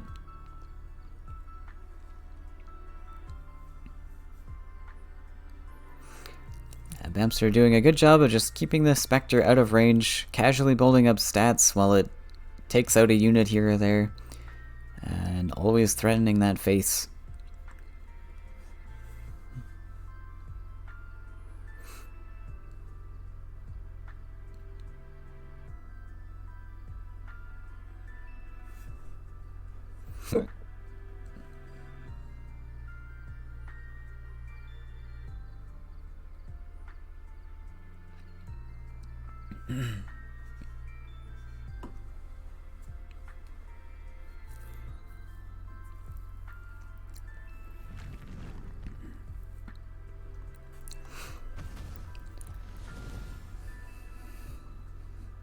And a 4 or 5 trading into the 2-life creature.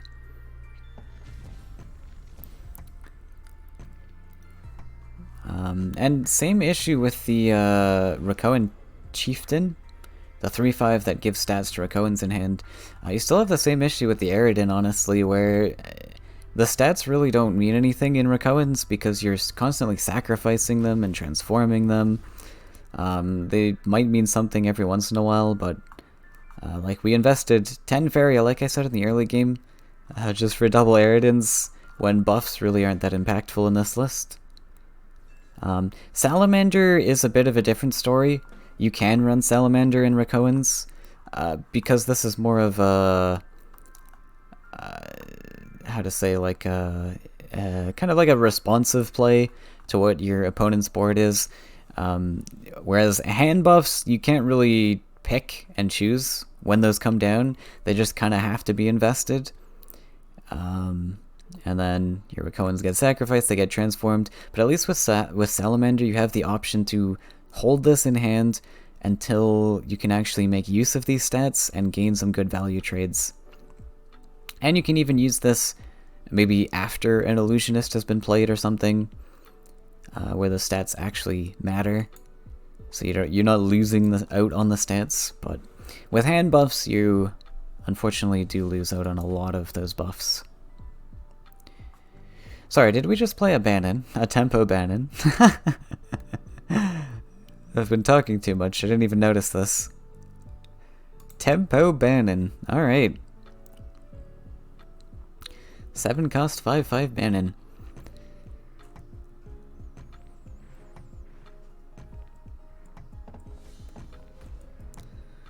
The 1/1 is actually huge here. Threatening that 3/1, and the 10/5 really doesn't want to go back and clear it. It really wants to be going face or trading with the 5/6. And Bamps are not getting a great top deck here. Really rough. That Bannon's just kind of icky. But it looks like this 1/1 probably is going to get to survive, because I think we can't give up this face hit. We could actually, but yeah, I'd like to just hit face here.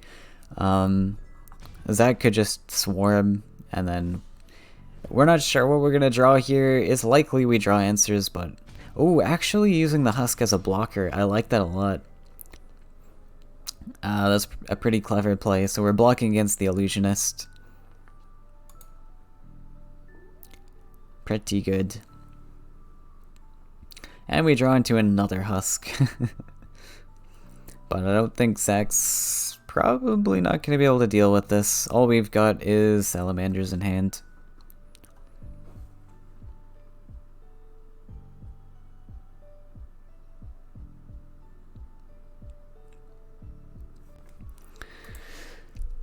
Alright, this Husk list just proving to be a nuisance overall to all of these players.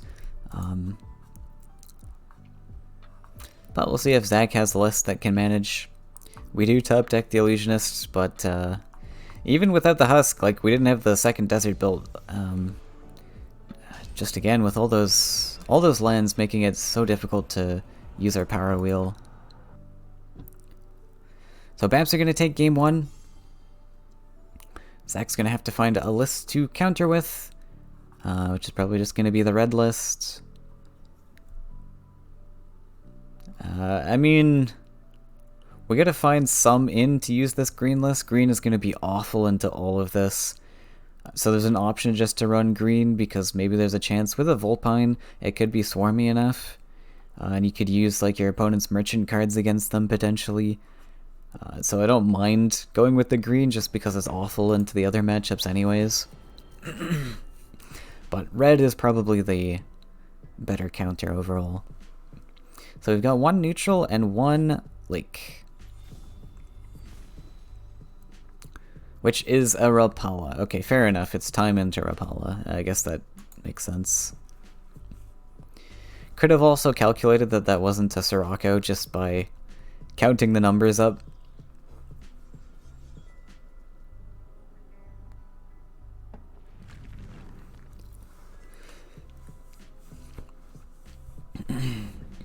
Undergrounds are pretty good starts. Oh, we're rushing. If we were rushing, definitely wanted to see double neutral first, but that's okay. I suppose we can go for a mountain, but I suppose.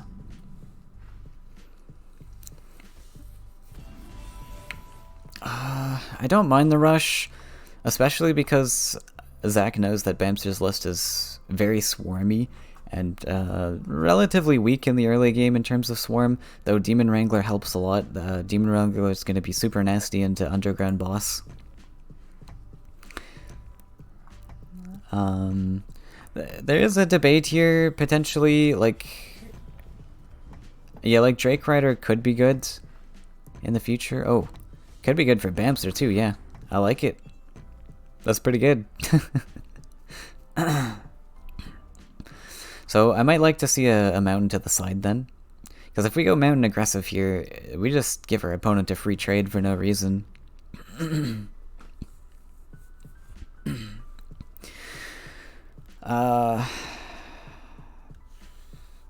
Flame Burst?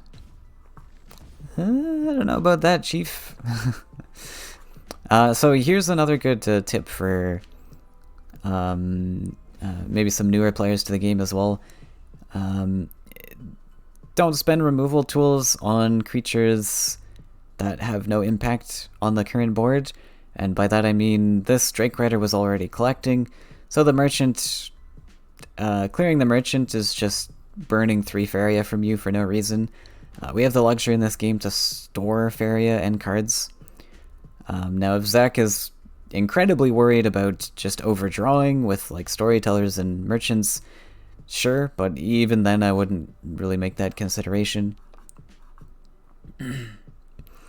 Much better to hold your Faeria and answers because the board state might change. Maybe your opponent, maybe you top deck Firestorm or something, and it becomes better than that Flame Burst that you just spent. Or maybe you have a really great clear in hand elsewise. But now you're 3 Faeria down since you spent that Flame Burst that didn't need to be spent, and it's just gonna hurt. But this Drake Rider proving to be really nice. Though I do think Zach could have played around this pretty nicely simply by bringing a mountain over to the side, dropping a boss down there.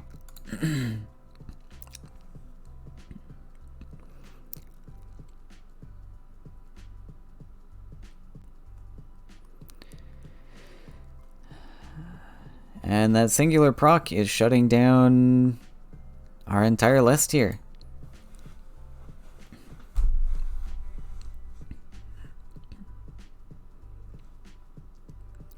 We've got only a Cypher that can manage these stats and not die in one hit.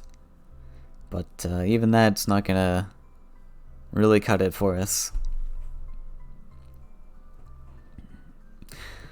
I'd probably like to just see Brigand come down plus something else. Cypher's okay.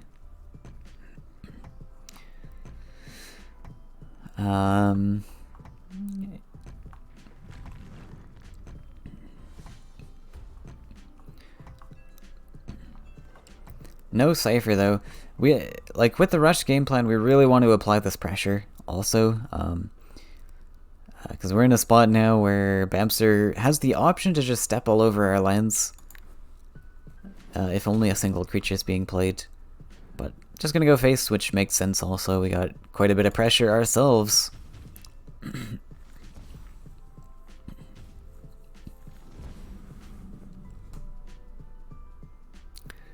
Now Map Dealer is a bit of a liability.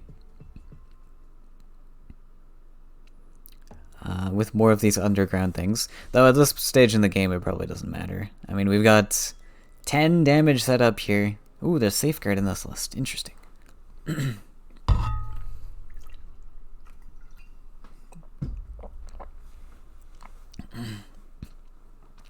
Though Cypher's Wrath is a potential.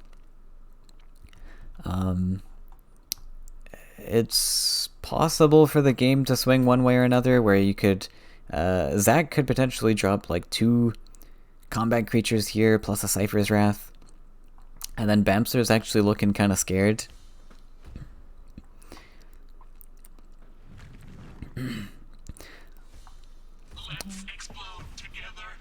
Bomb Slinger's the 5/2.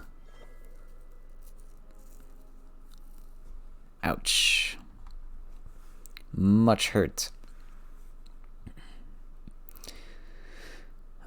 So we might see Champion come down just to take a face hit and then run away.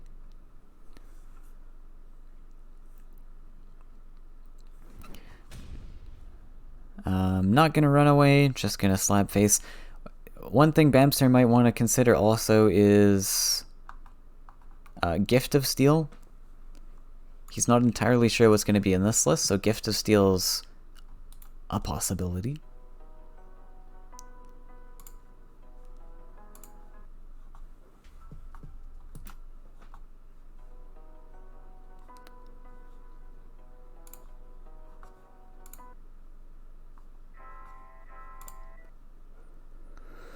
Why you no loop playlist?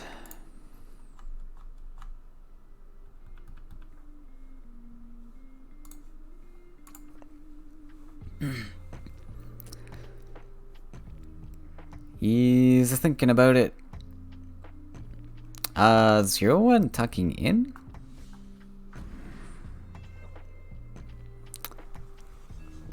Okay. We have a fire elemental in this list. Interesting. So maybe this is a Baldurian list. Maybe even Havoc exists.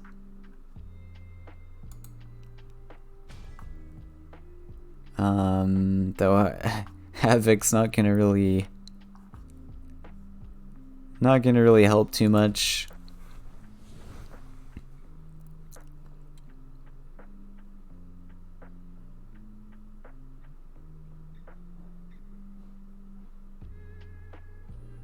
Okay, cannon carrier's not bad here. We get a few extra combat procs with our bot. Well, okay, there's a champion in Bamster's hand, but on board at least we see a few extra combat hits.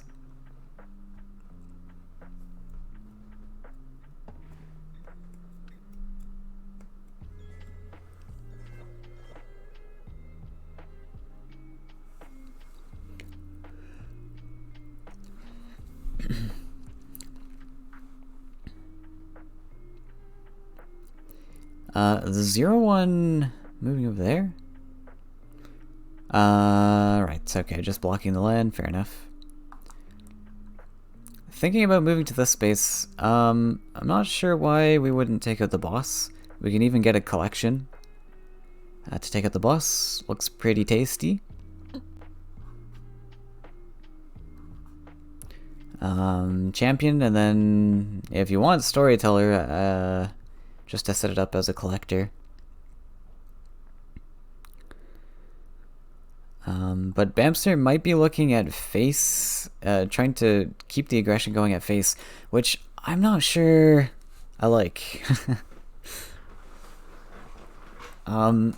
It can very well pay off, especially seeing Zach's hand here with no removal tricks. It can very well pay off, but I think it's risky. Needlessly risky. You're also giving your opponent 2 more card draws with the storyteller.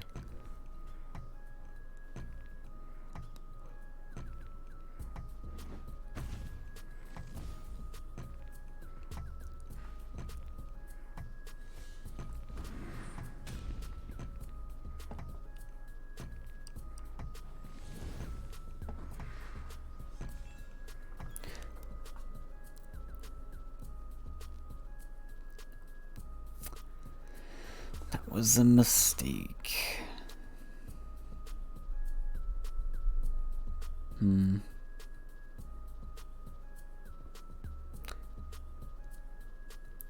Yeah, I don't know from this position if Zach's going to be able to handle it, though, with the cards in hand. Though, I still would have much preferred clearing the boss. 7 life is a low number, though. So, yeah, we probably just go Copter, double trade. I guess that's all we have, really. Can go up to 7. Can only play a 5 cost and a 2 cost with 7. I can play a 4 cost and a 3 cost, but that doesn't really help much. Ah!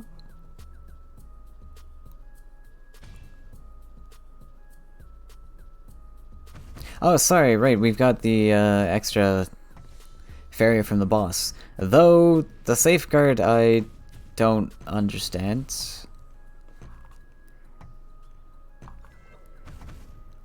That does not make sense to me.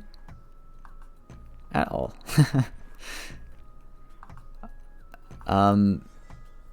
We could have actually just played a fire elemental, which was pretty huge. Because instead of 3 investments on that, we could have spent it on the fire elemental, right? And we didn't actually, we could spend it on the fire elemental, would have gotten that land, we would have opened up our power wheel to something else. Would probably just a +1, but yeah, find the double husk, so it didn't matter anyways. Bams are taking game 2 with the husk list. Alright, this man can't be stopped.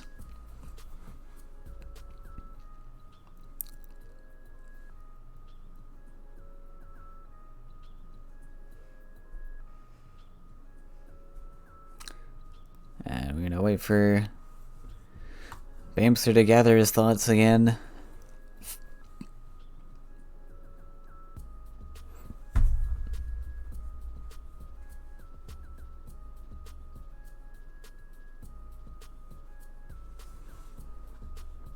Okay. So only the mono green left to counter. I don't want to play favorites, but it's looking pretty grim for Zach here.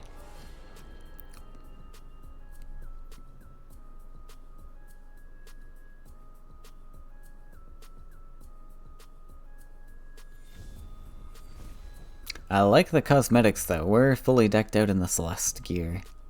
I like it.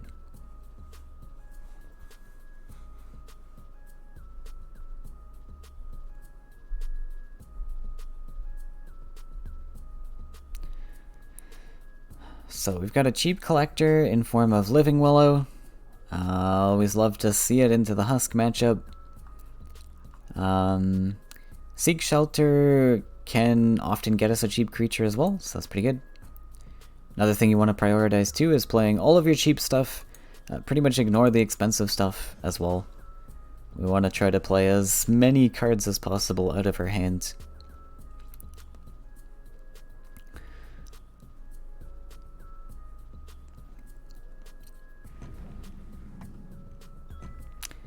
Bamster not playing the Storyteller here.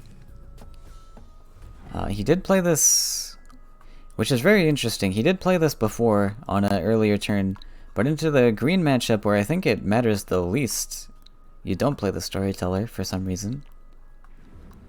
I guess, I mean it depends, like if you're expecting Beastmaster, it's not great to play Storyteller, but with the deck cover being Vulpine and the cheapness of the deck, I don't think you're expecting Beastmaster. Only thing you're really concerned about, I guess, is Stalker. So maybe playing around Stalker, but I mean the Storyteller's got to come down at some point. Really just dump it there. Alright, so Bamster's got a Royal Judge, a Glide Hopper, and a Soul Eater. This one is a tough call. This game probably does go to late, so I think Soul Eater is a reasonable choice. But actually just goes for Royal Judge. Alright. I mean, it's also fair. If you can force or bait your opponent into playing the Glide Hopper, then you eat up 5 Faeria from them, sort of. You get a free 1/1 essentially, which isn't that much. But I do think Soul Eater is going to play a role in the late game here. Decides to go for the bait and play the Glade Hopper. I keep calling it a Glade Hopper for some reason. The Glide Hopper. That's gonna hurt a little bit. I think the Tiki Zoologist was just fine. Well, I don't know. Zoologist is very expensive. You might not want to ever play this. I think just going for Seek Shelter was actually the play there. Seeing if you can get a cheap creature and then just building to the side for setting up a second collector. But you always have to consider Royal Judge from the merchant player, and only really play your merchant cards when you're desperate, which I don't think Zach is here. He's got plenty of things to play.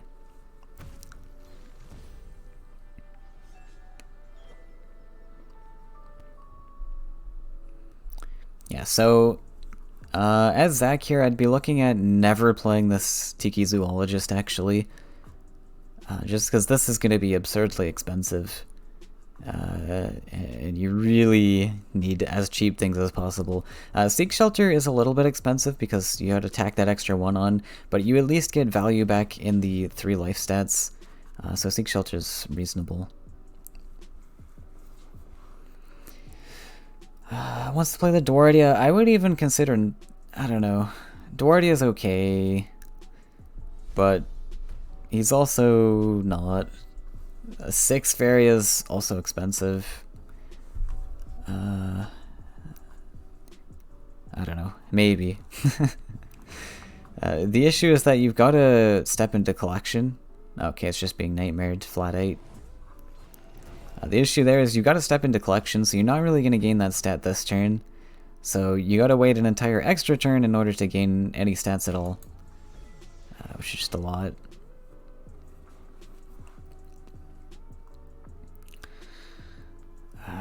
We are behind really far from playing essentially 11 Faeria worth of creatures that didn't get to collect at all. Oh, do not play the Rooted, please. Oh no. Don't play him, please. It's all a bait. Oh dear. Yeah, so issue with Runin is just once again the expense cost. This Runin sucks unless you've played her like 2 or 3 times. I would say 3 times. She sucks until you play her 3 times. And 15 Faeria is not what you want to be spending on a Husk matchup.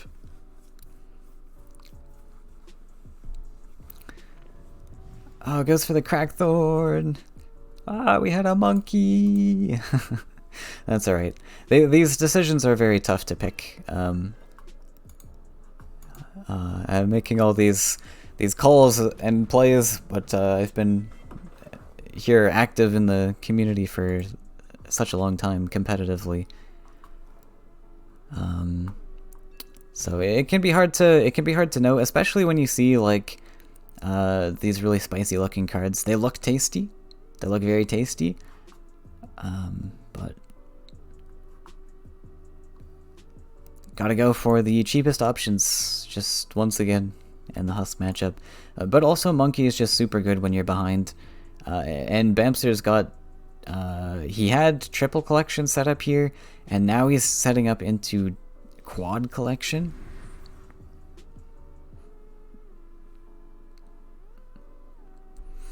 So Monkey just would have been, oh, amazing. Imagine Monkey comes down this next turn. Oh my god. Would be incredible. We could have gotten, what, a 6/8 Monkey for a 4 cost?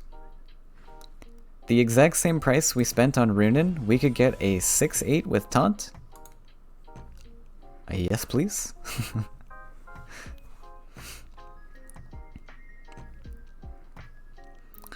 There's a Beast Trainer. This Crackthorn Beast might actually get played, which is kind of funny. I never thought it would happen, but we might actually see a Beast being played. Bloom Sprite being milled. Really cheap potential creature to be played, but then it also adds a card to your hand, so I don't know.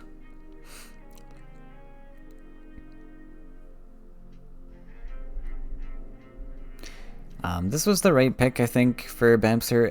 I know with Runin on board, like, you are giving your opponent just a free 3/3, but on the other hand, Twin Soul Spirit is almost doing the same thing, except you can actually use it yourself.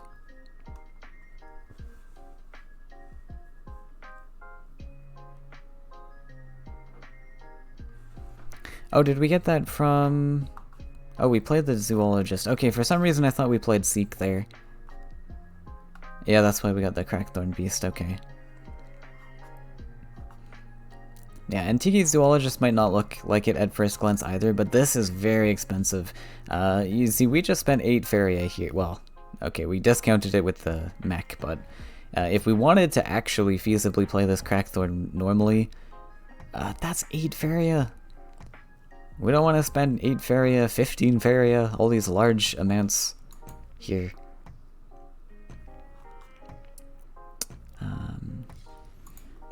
But looks like our Mr. Tiki Zoologist is gonna put in some work at least with that Elderwood Embrace.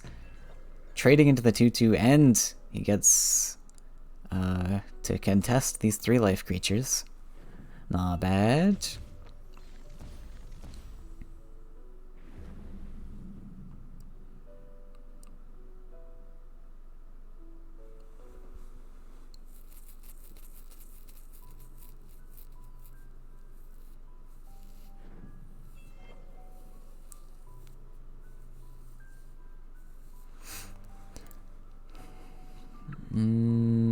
Okay, so probably the Runen isn't getting traded off here. We don't have a lot of answers anyways. I would probably imagine... Oh, okay, Runen is getting traded off. Fair enough. This works too, so closing off collections from Zach means Runen isn't going to be able to be replayed. +1 is only going to get you to 4. Not that it matters, because I don't think we want to play a 5-cost 6/6 even anyways. Like I said, like, Runen is going to suck until you play her 3 times.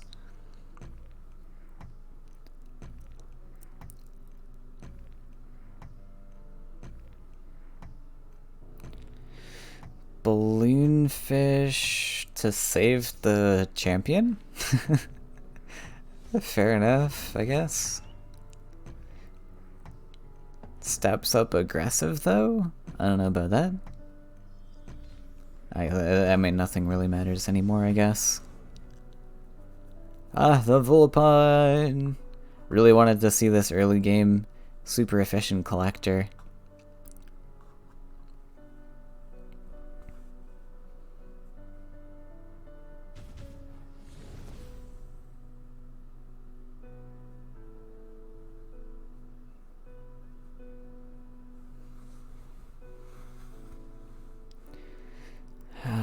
And yeah, I think that's just gonna be it. No Faeria to be had. Ooh, what a lucky ping though.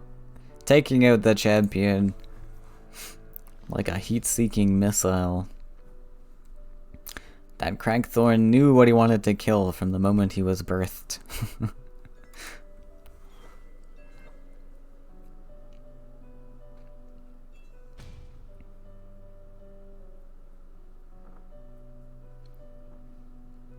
It is always possible that Bamser throws this.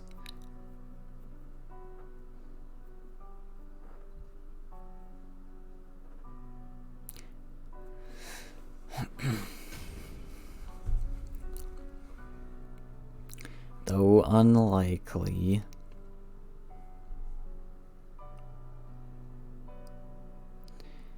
Aggressive Desert into Merchant.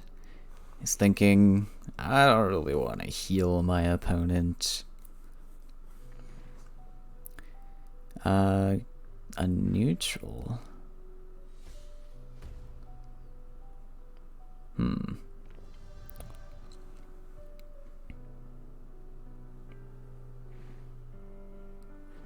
So not going for the collection. Alright. Gonna drop another Storyteller to fight this Crackthorn, I guess.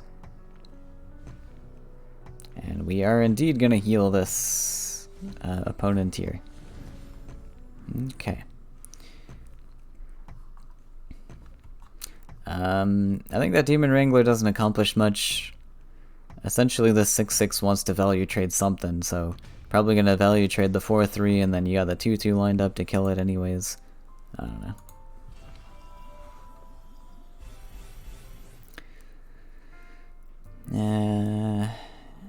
Yeah, not much gonna help here anymore. What's the Soul Eater at? The Soul Eater is a 7/7. I mean, I say we just go for the Soul Eater value. Maybe just grab the Haunted Willow. We could probably hold out one more turn. Maybe? Maybe we can't hold out one more turn, actually. Never mind. Let's just dump the Soul Eater now. I guess Swordfish kinda works. Helps relieve some pressure, sure.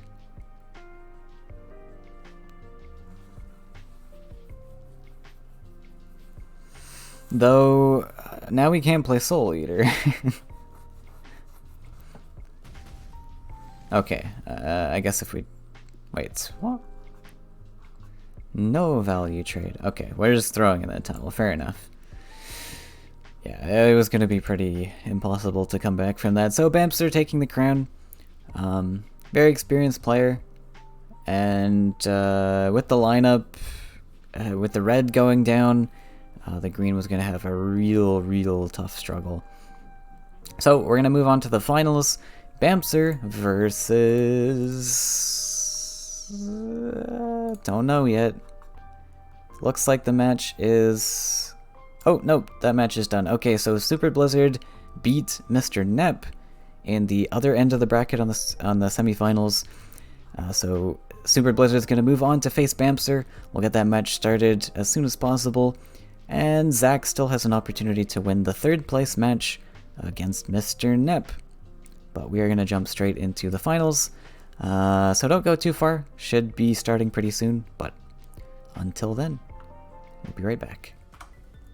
Alright, welcome back everyone to the finals of Khalim Open number 4, Super Blizzard vs. Bamster. Let's get it started.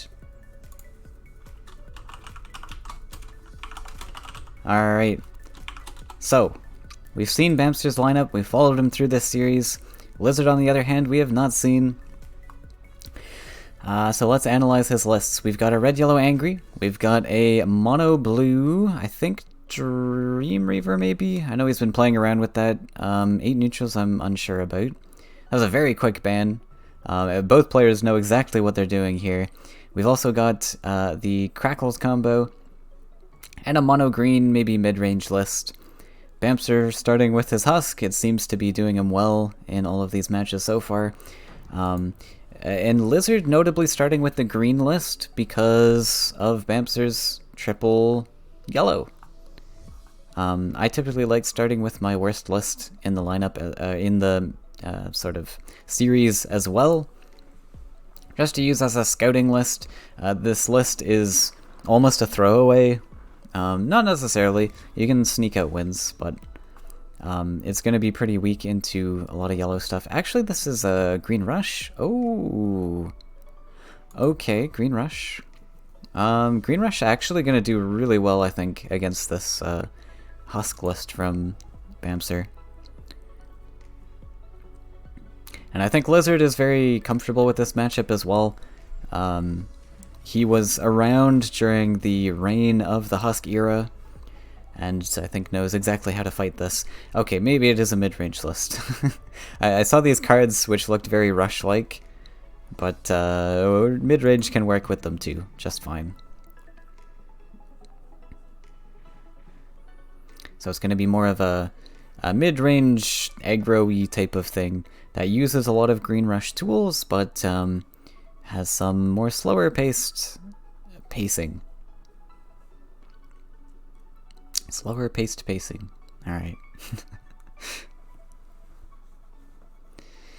Bamster once again not starting with the Storyteller. I'm not sure why. I think he's a little bit too fearful of Deepwood Stalker today.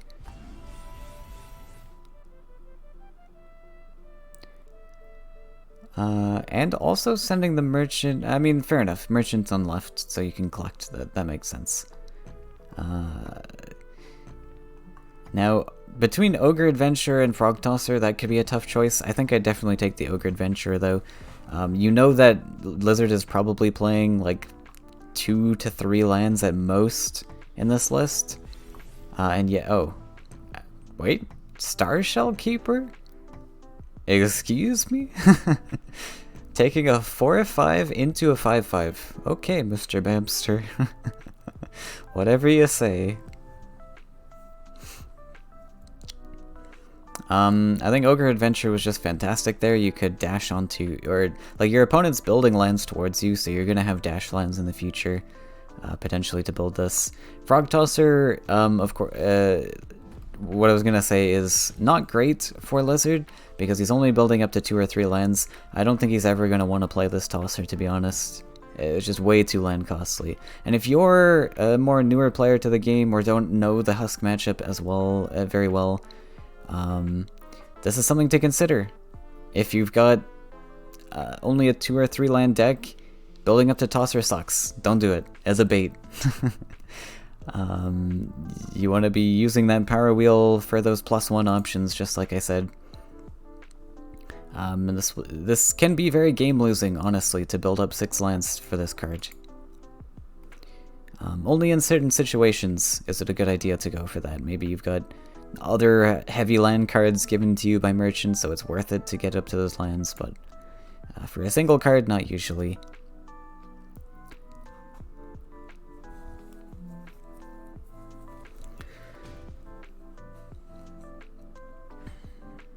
Now go for the Storyteller. So I think Bamster's trying to just get treasure maps in conjunction with the map dealers, but that seems really horrible, honestly, to go for. Just because pretty much your only treasure map generation in this deck is the map dealers. And so now with the Star Shell Keeper, you've got 4 cards in your entire list to generate your treasure maps. That is very unlikely you're going to get a treasure. And in my opinion, just not worth considering at all.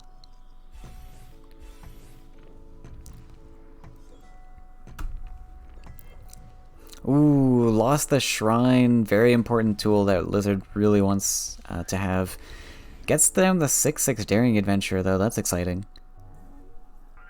And unfortunately, we got a lot of clunky cards in hand right now.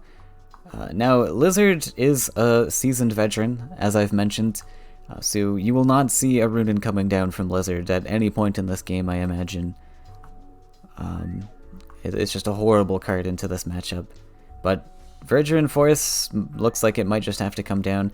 Other thing is, you also, well, I mean, these cards suck, so you're probably not going to play these anyways, but Lizard's going to have to consider things like Royal Judge, so he might not actually play this adventure, now that I think about it, for quite a while, unless he's absolutely desperate and needs something to play. I don't think we're going to see the adventure come down for a while. But, I mean, looking at the rest of the hand, he might be desperate to play it soon. We don't got a lot of things to play.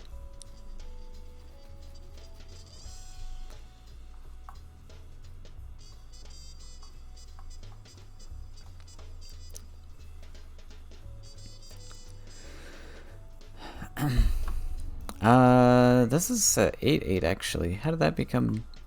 Oh, did we buff this with a tower? I guess we must have buffed that with tower. What was the reasoning for that?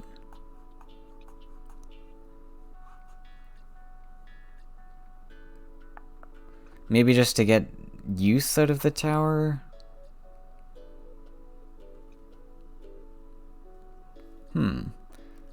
I'm not sure what the pre-buff is. Maybe it is just to get tempo uses out of the tower.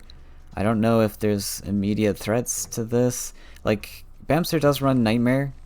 Whether Lizard knows that or not, I don't know. But Nightmare is always a consideration. You don't usually want to pre-buff, but 1 buff's not too bad.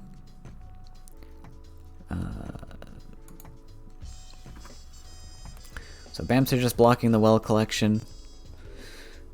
Makes sense, though. Well, I don't know. I don't know if it makes sense or not. Lizard's got easy just double hits into the creature.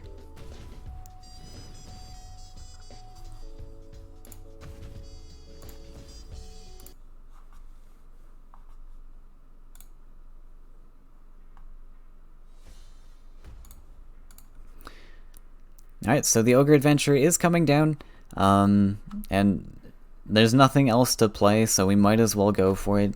And even still, a Royal Judge is a pretty large investment from Bamster, which isn't going to produce too much of a threat. It's going to be a 1/1.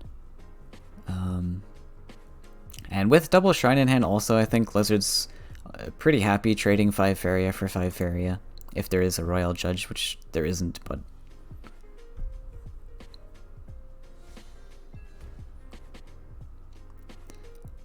plays the second Shrine, I think, for a couple of reasons, to reduce the RNG of Ogre Adventure hitting things, but also just allowing for extra cards to be drawn in case Storyteller comes down, or Merchant, or whatever.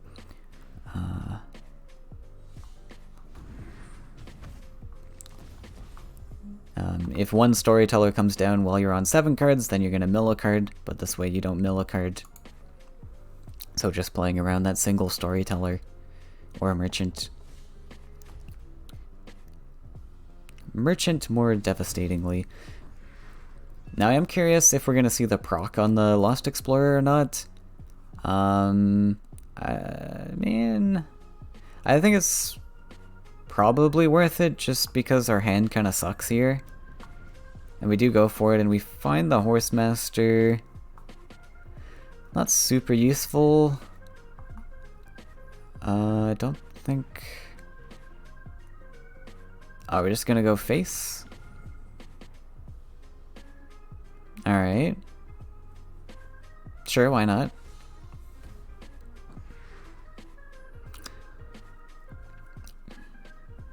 Can also go for the value hit. Is considering that as well. Ooh, value hit plus the llama. Ooh, very interesting. Llama's a bold take, but fair enough. You're in an aggressive enough spot also that husks aren't going to really be any threat. I mean, if you're really concerned about husk, you can just hit into it. That's pretty much the only thing that Bamster has to deal with all this card stuff. And actually, you see here that the Lamacorn came down over the Runin. I mean, for a couple of reasons, this got discounted, so it's even better to play. But also just the 5/5 stats, much better on board than the 4/4. Also largely because there's a champion contesting things, so that is another thing to consider. Looking quite awkward for Bamster. I don't know why we haven't seen a draw yet, though. Are we thinking of +1ing?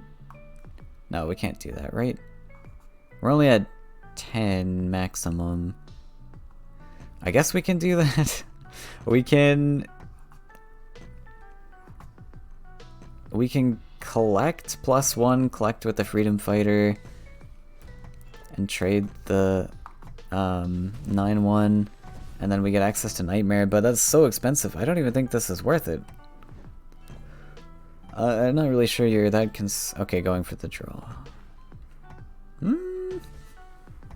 Roping a little bit there, Bamster. Just kind of threw the opponent a free husk to kill.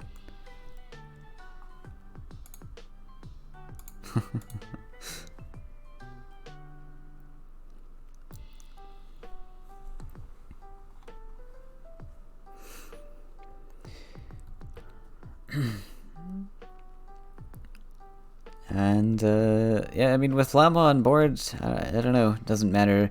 Like, there's not much pressure here. You got these heals going.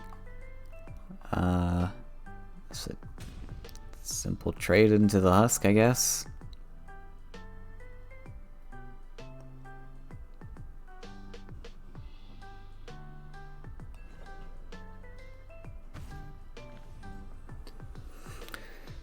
Still not a lot of great things to be played, unfortunately, but I mean, as Lizard, I don't think you're complaining too much. You're in a pretty good spot. I guess it's just the Lost Explorer. He's out of range of the champion, so sure.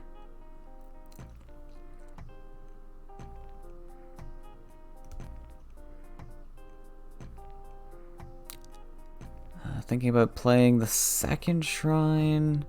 What's the second shrine do? Oh, we got a +1, okay. And actually going for Rubiak.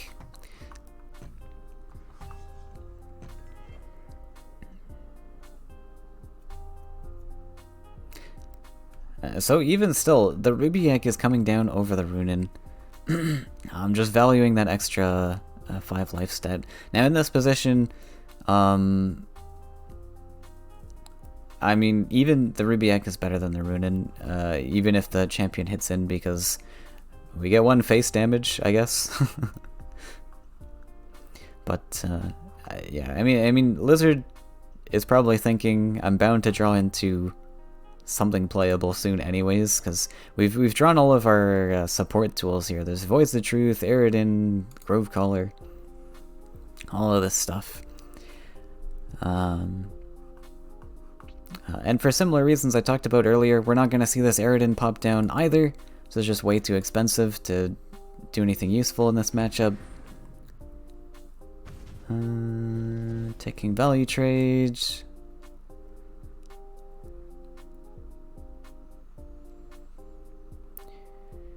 Thinking about dropping the third Windbone Champion. Don't like it.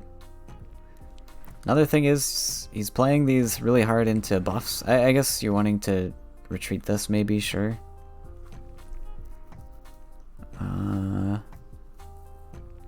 I suppose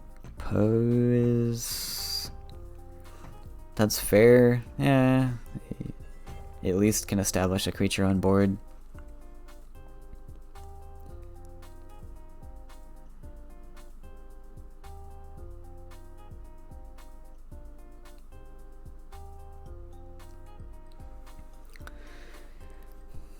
So Ancient Boar's looking real juicy. Actually, you're gonna take just a hard draw here. Praying for the top decked buff. Now, normally in this case, you wouldn't want to take a draw here because your opponent again has like storytellers and merchants. So you don't really want to be drawing in this situation, but in this particular board state, it's alright to hope for a buff, and it did actually pay off. We top decked the buff. Just because a buff is such a huge swing here with Bamster playing everything in range. Well, 2 things in range. And yeah, it pays off big time going for the draw. We find the Overgrown Tower, even get to play the Ancient Boar. And yeah, that's... If it wasn't looking game-winning already, it sure is now.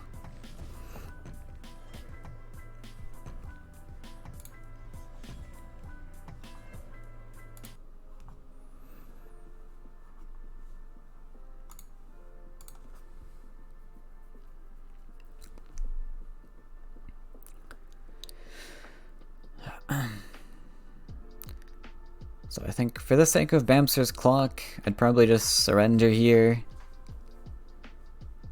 It's pretty impossible to come back on board.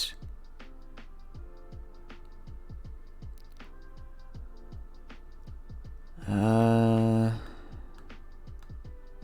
I don't really see much you can do here.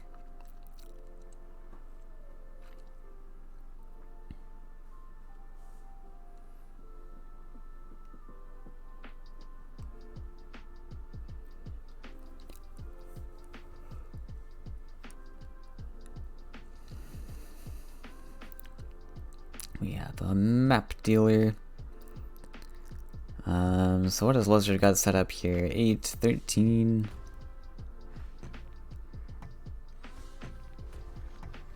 Oh my god.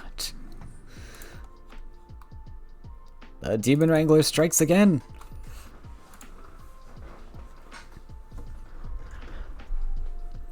So I would have liked to see the Demon Wrangler on the left side there, instead of in the fight, just because we've got that Oath to Oblivion in hand we could sack. And then that 6-3 is at least much safer on the left side.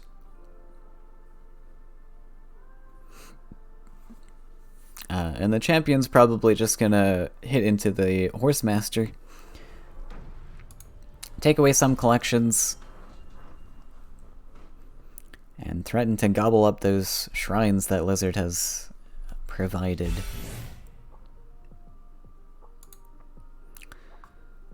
No, wait. What did the champion take? I guess he took the, it was a 4-2, yeah. Okay. Oh, we had enough for the merchant too. Okay, I didn't realize we had enough for the merchant as well. Had a lot of Faeria, I guess.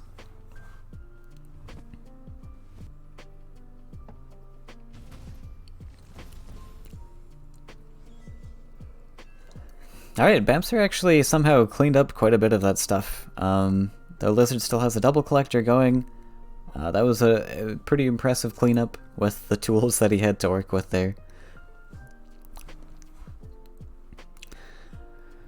Yeah, we'd probably just go +1 Bomb Slinger here. I know it hurts to only deal the 1 damage, but we get a collector on board, we threaten these, one of the shrines plus a well collection, and we keep our collector on board. Can even move this into a double collection spot, which is pretty huge. And especially in this mono green match, this merchant might be uncontested, just double collecting for us the rest of the game.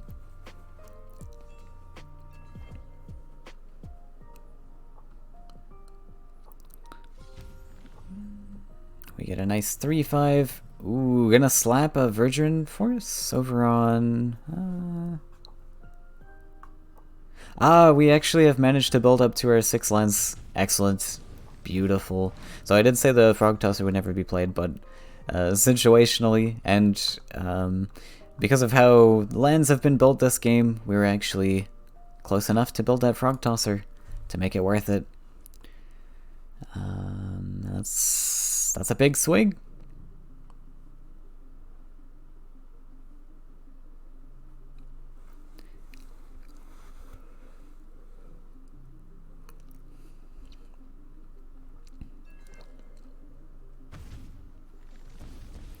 We're gonna drop double husks.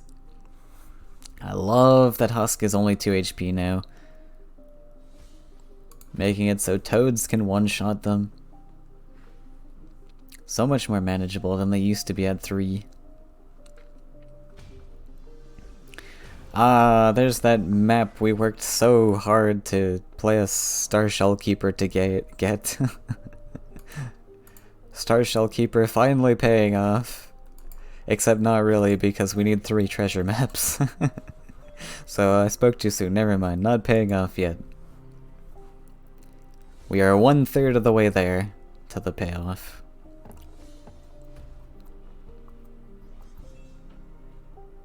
Oh, we're 66% of the way there. Let's go, Star Shell Keeper. Clutch out the win for us. Oh, not gonna happen this turn.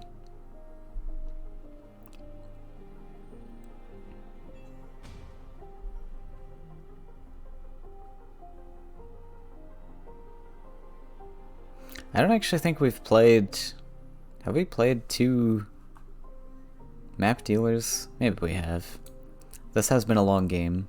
We're down to 6 cards. Oh, there's a map dealer.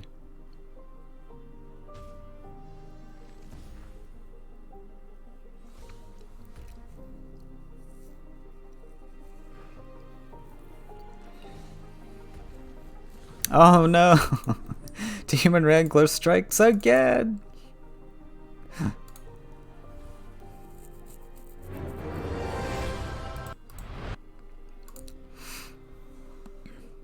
This Demon Wrangler just having a field day on Faeria's system.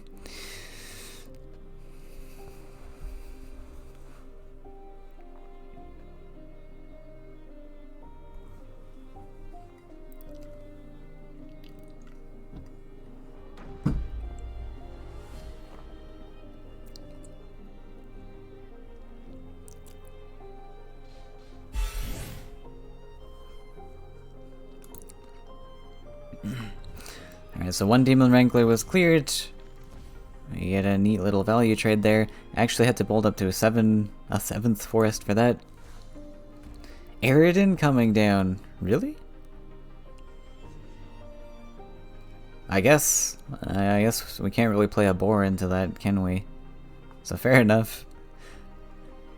We just kind of don't have enough things to play, so might as well, I guess.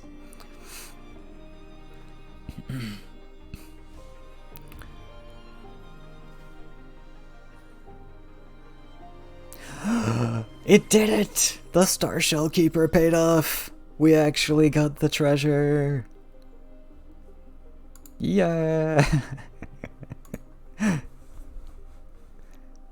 Alright, what do we pick now? I guess it's just Key of Elements. Chrysalis literally just gets traded. So Key of Elements into red, probably. If we can top deck like a Firestorm or something. We go for green? Really? Green into this board with a 7-2 on board? I don't know about that.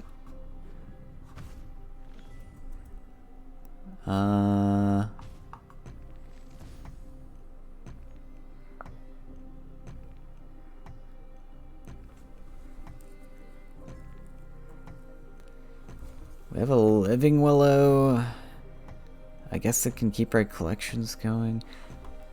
It's really rough. You kind of just are forced to taunt the Zephyr, because you'd like to taunt the Aridin, but it doesn't really do anything because the Zephyr exists.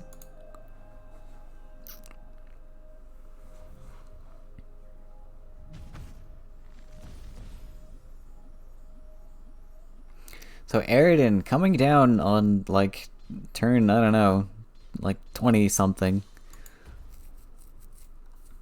And still getting its value.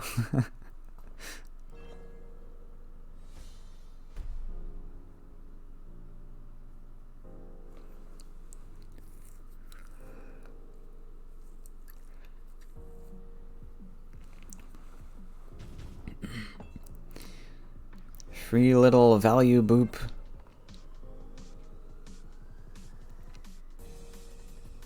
Alright, is it surrender time, or are we gonna see the flashy Bannon first?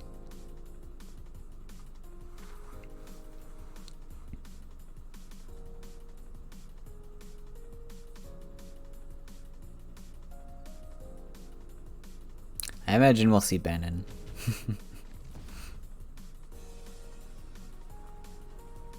Oh, are we hovering the last nightmare? Okay. Step on Forest Oath. I guess that's... Oh, step on that forest? Alright, I guess that threatens more stuff. Alright, fair enough. We got the one to collect anyways. Oh, right. We're just gonna...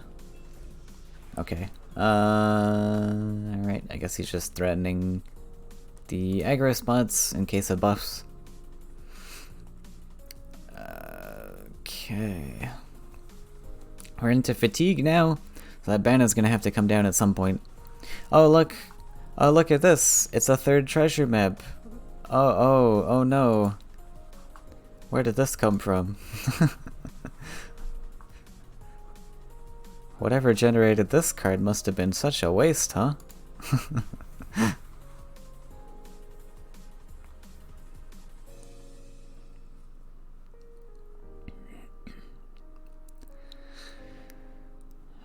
So, Lizard has some stuff. Looking at a teleport. Gonna be able to collect. Take a value trade, potentially. I wonder if Lizard is aware that there's a Bannon in this list, actually. Though, at this point, like, Bamster's given up a lot of collections. I don't even know if he's gonna be able to afford this next turn, right?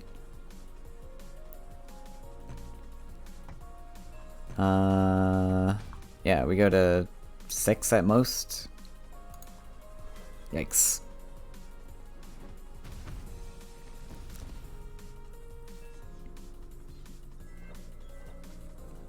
Daring Adventure!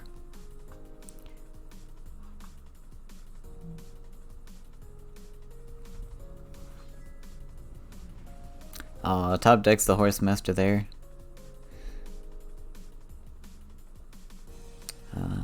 Probably... Like, Virgin Force is big. Yeah. Daring Adventure is cheaper, but I think Virgin Force just needs to come down to close out the game. And then Tide Lord can come down as well. Big slapper.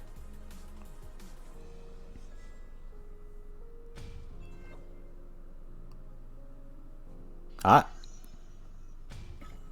Oh no, Bannon! Sad. Alright. Fine, we won't have fun then, Bamster.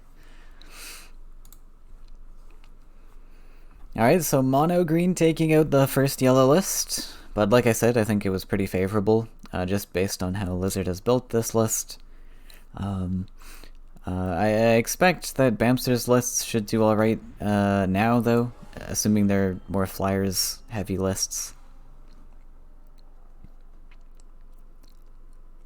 Green should have a rough time against them. We do have some pretty efficient bodies, like the Lost Explorer, though, and the Vulpine. Those are pretty excellent into flyers, but things like Verge Reinforce, less so. So Bamster here, I would love to keep the Celestial Tower when we've got a creature, and we do. It's a Sky Captain build. Alright. Lizard's got the Aridin starter, though. Oof. Big yikes. And since Bamster has already invested into a side, Lizard doesn't need to go for the almost standard center play to try and fight sides with Aridin. That land's already been invested.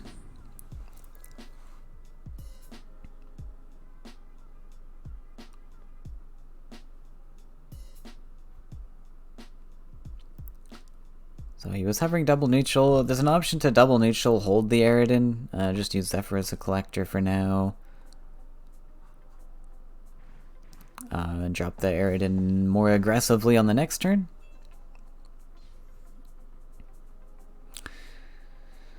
Though that Emissary is pretty huge here. That 4 life stat is gonna... Well, never mind. We got a tower. Doesn't matter. Tower is very good. Actually goes for the air elemental instead. Oh, we can afford both. Okay, fair enough. Alright, yeah, that makes sense. Ooh, yeah,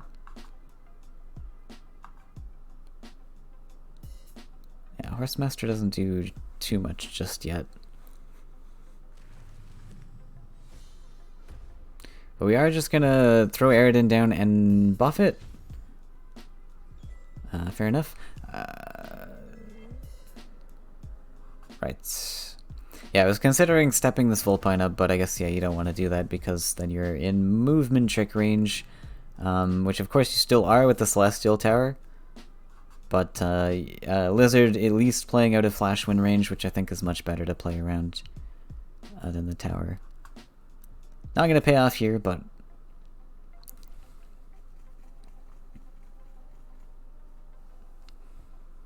and you have the Horsemaster in hand as well, so you're not really forced into stepping this Vulpine up anyways.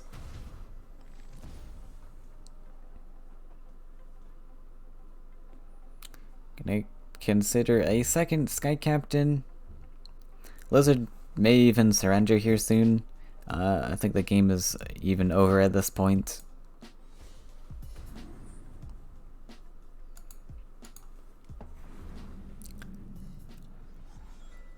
Even though we got the Aridin value, it's going to be really tough to come back on board against flyers. And I mean, these two Sky Captains are going to outvalue the Aridin anyways, right?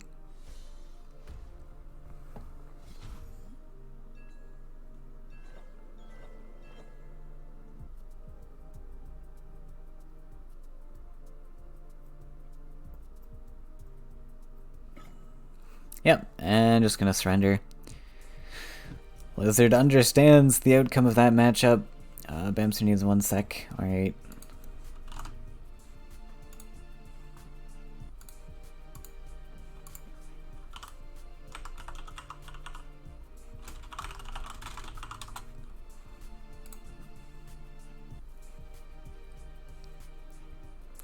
But, pretty predictable outcome. So Lizard's got a counter, so what he has had the Crackles combo in his other list. The Angry got banned. The other list was the blue. So against Bamster's Flyer, we might see Crackles. Blue. I mean, if it is the Dreamweaver list, I think Dreamweaver can do alright into flyers. They've got some like 4/6 bodies.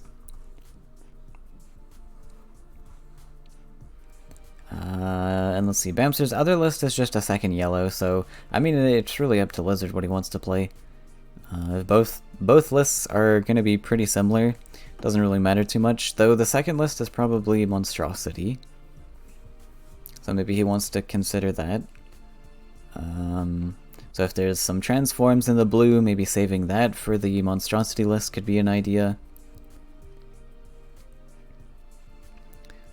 Crackles might have a more difficult time against Monstrosity, just because a lot of that list it can be good against flyers just because of like some ping damage from Crackthorn, Salamander and things, and those are very good against the weak life-statted flyers, but Monstrosity is ever so slightly more bulky, with the Monstrosity having 5 HP.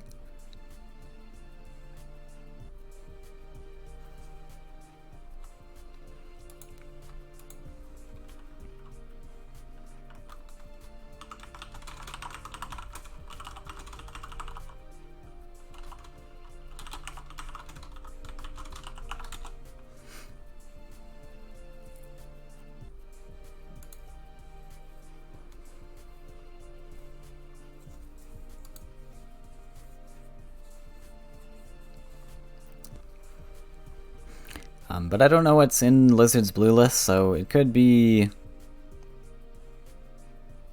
I would think you'd start with Crackles in this matchup. Probably.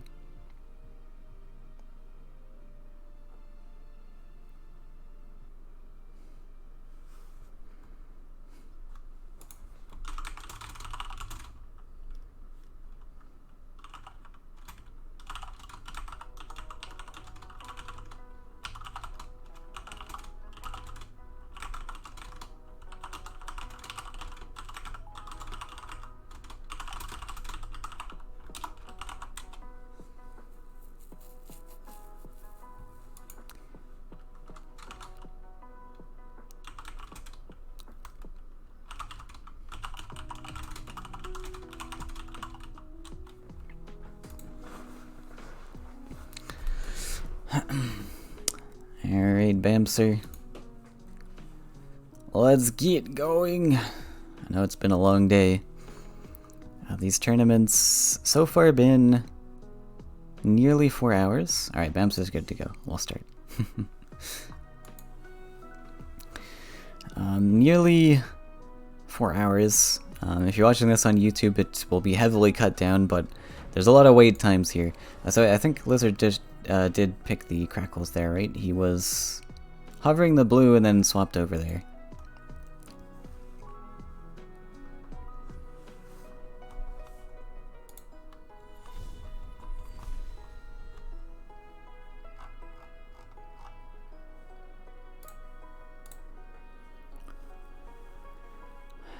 Pretty decent looking hand from Lizard here.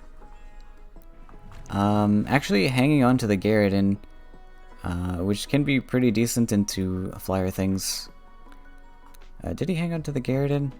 I didn't see what the mulligan was. But Reveler plus Elemental, pretty good.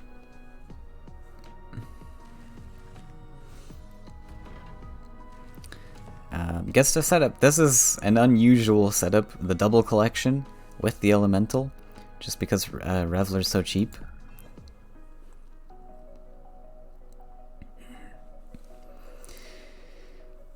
Ooh, are we gonna see an Air Elemental come down? If Air Elemental comes down, we probably just build into Garridan, right?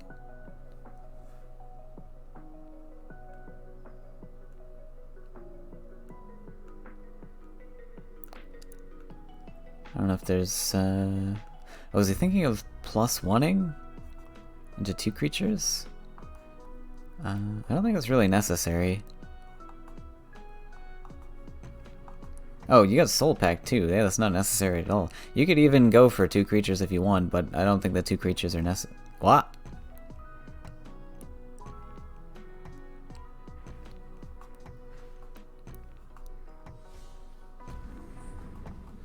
Oh my.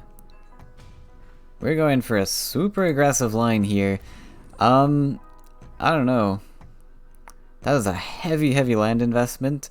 And I think Lizard is going to just get a massive Garrett in here. That is insane.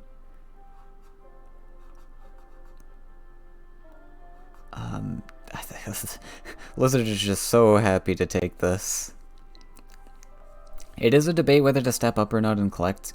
I think you do step up to collect just in case of a mobility trick. Might as well take that collection. And there's the Celestial Tower, which is going to allow a full clear here, unfortunately. But that's going to leave Lizard with no cards once that Garridan pops down. Well, we probably take a draw here, right?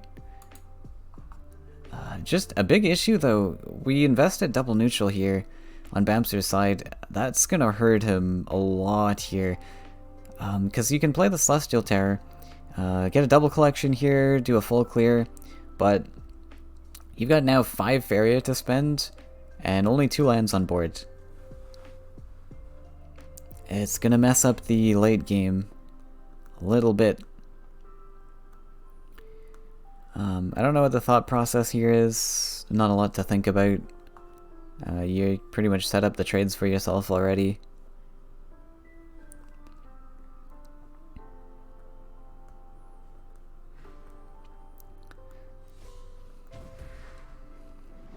Oh! What? Okay, this is looking even better for Lizard somehow. I have no idea what that was. Bamster just saying, alright, I'm not gonna take away collections from you. You can have them. Sure.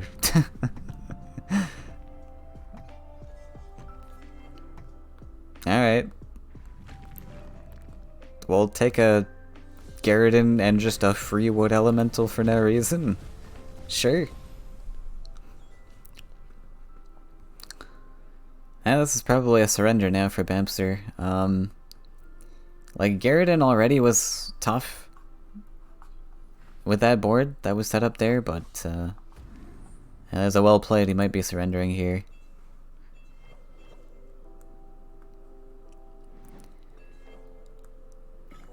Yep, there it is. Game over just like that in an instant, and that's what can happen when you overinvest. Ladies and gents.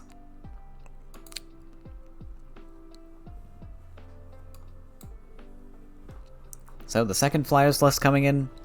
I'd expect it to be Monstrosity, though there is a air alley cover.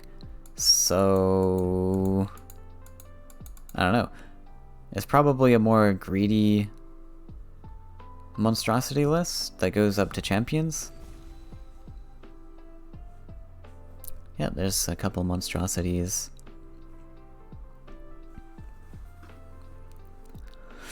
And Desert Twister, so this looks to be maybe S of Dawn's variant of monstrosity. Just going up to 5 lands for the Desert Twisters.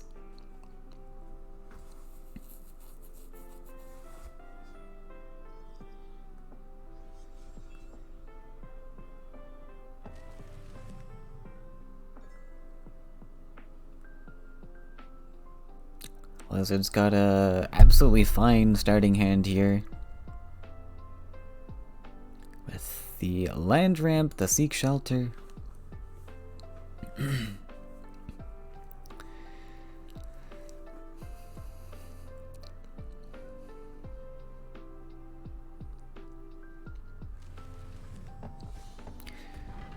Bamster has 2 dead cards in his hand for a while. Mance Ride is a great pickup though. And we have a starting creature, so seems fine.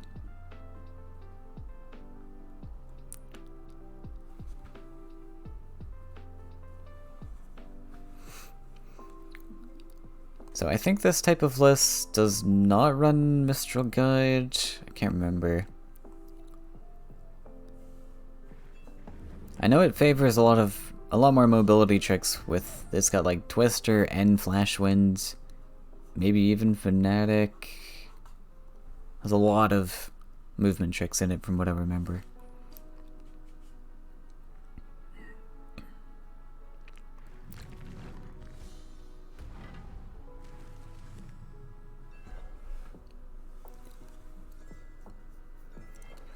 Okay, there is a Mistral Guide, fair enough.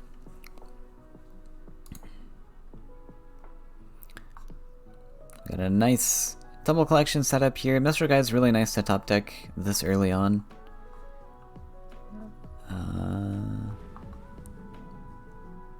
Can even send a Manta Rider to contest this 1/7, which is pretty good.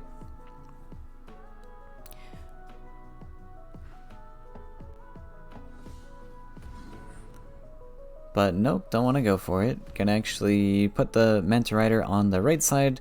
Try to contest... well, I was gonna say try to contest both sides, but you're not really contesting the left side here.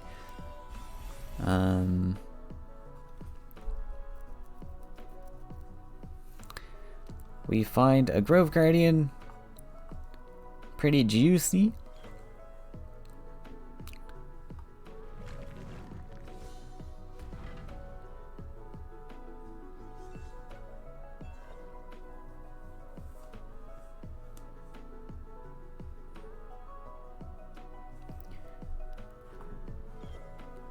Yeah, I think I would have just liked to see the 5-3 step passively in between walls and maybe an aggressive 5-3. I guess buffs are always a worry. There is Runin's Guidance to worry about.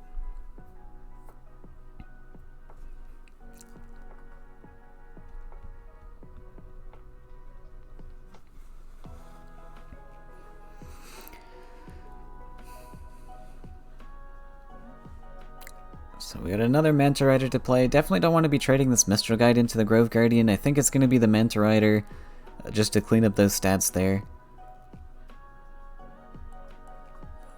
Mistral Guide is often a pretty important piece in the monstrosity list where you can give flying to the monstrosity. We also want to be drawing into these... this is one issue with the more expensive variant of monstrosity is you want to be... it's kind of like a combo list, so you want to be drawing for those combo pieces, but you can't draw for those combo pieces if you got to build up to 5 lands. So we do actually sacrifice the Mistral Guide in there in favor of just setting up double collection. Works okay. I think I would have rather have the Mistral Guide on board though, because we weren't really pressured into clearing this.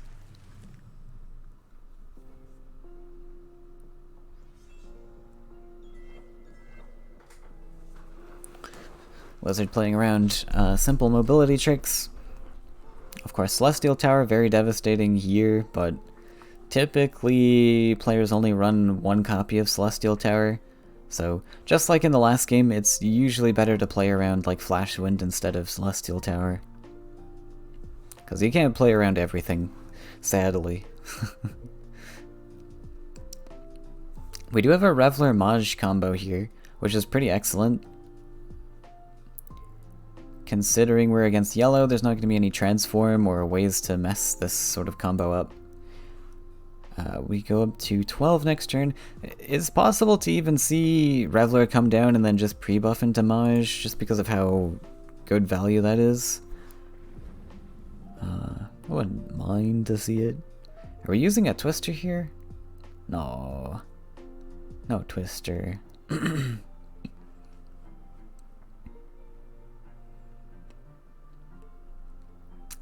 Oh boy.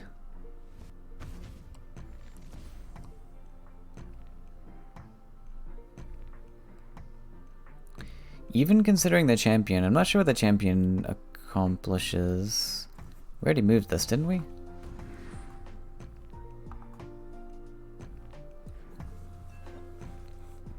Alright, I guess we just get an extra collection. Sure, fine.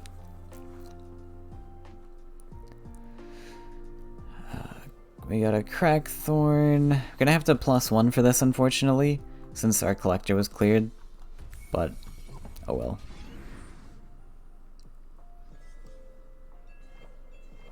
Now, Babster also has a very important sort of decision here. Well played, he says. He can potentially ignore this Maj, maybe, for a little bit at least. Try and sneak around him. So that lizard doesn't get his value back. For a short while at least.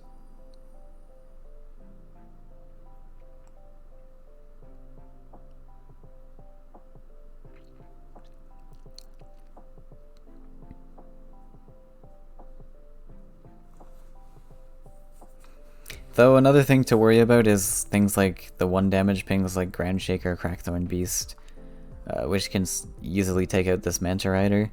So another decision to make is maybe you do want to just hit into this so that you have this 5 attack before it dies.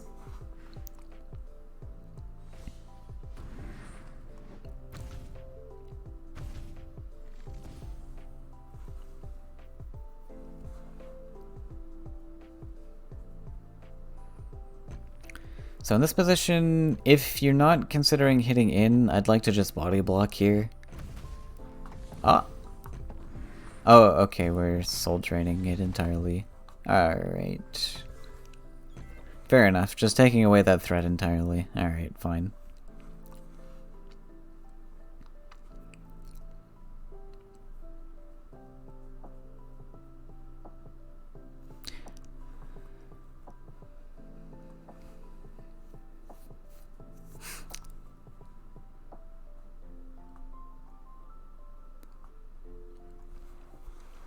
So, Lizard's got... what? Ground Shaker not going to really accomplish anything here. It's probably just the Crackthorn Beast if anything, but then we probably want to play the Willow, just pray for buffs to hit. Willow plus Crackthorn, very expensive, but yeah, Lizard's kind of out of options here. Can save up for double Ground Shaker, it also doesn't accomplish much, not going to be able to take out those champions.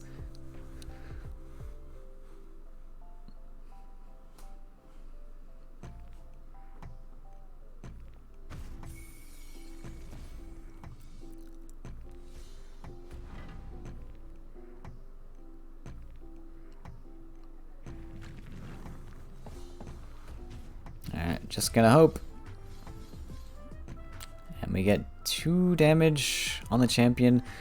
Not really the numbers we're hoping for. Unfortunately, this isn't enough stats to kill off this champion. These damage pings really don't accomplish anything. The beast is only a 5/5, so kind of a awful Crackthorn there, unfortunately.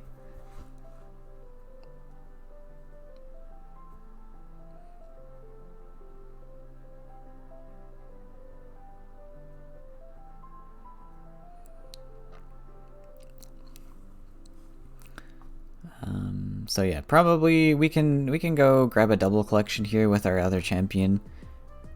Double collect and take away our opponent's collections.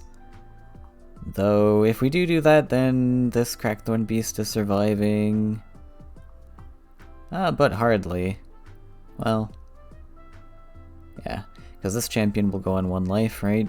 We could just not hit into anything on this side. Take this. Yeah. I do really like getting the double collection and killing the Maj here. I think that's probably the play.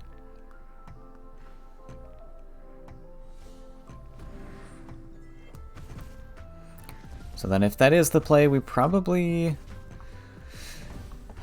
can hit in, but there's also the option to just not hit in. Draw last.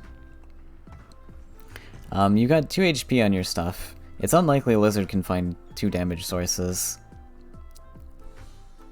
And Ground Shaker is pretty huge there. Takes the value trade as well. Like, yeah, I think you were a lot less vulnerable to Ground Shaker by not hitting both creatures in, right? I guess you were still vulnerable to it, because that hits the 4 HP. Ground Shaker's it anyways. I guess it just kind of works out the same.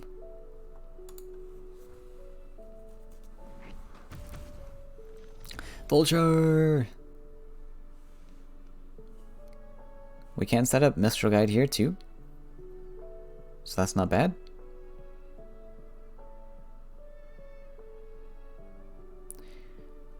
Yeah, I just like setting up as many collections as possible. So it's going to be a bit of a slower game. You do want to try to keep Lizard off as many collections as possible because his list is a lot more expensive, but pretty soon he's going to be drawing into his feeds. His Feed the Forest, and it's not really going to matter what his Faeria count is. He's just going to be able to ramp absurdly high, so you want to make sure you're keeping up your collections and just getting to that late game for Monstrosity, where you can hopefully get a win condition going. So yeah, just Mistral Guide left, Barren Sky on right. We put the 5-3 into the largest land investment side that Lizard has here.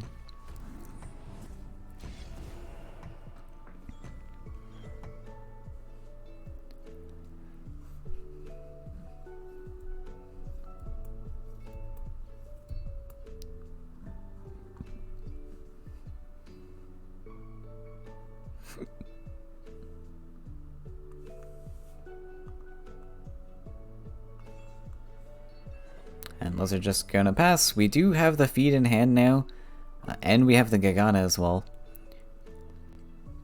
So lots to play soon. But Bamster gets a really nice triple collect here. Debating the Desert Twister.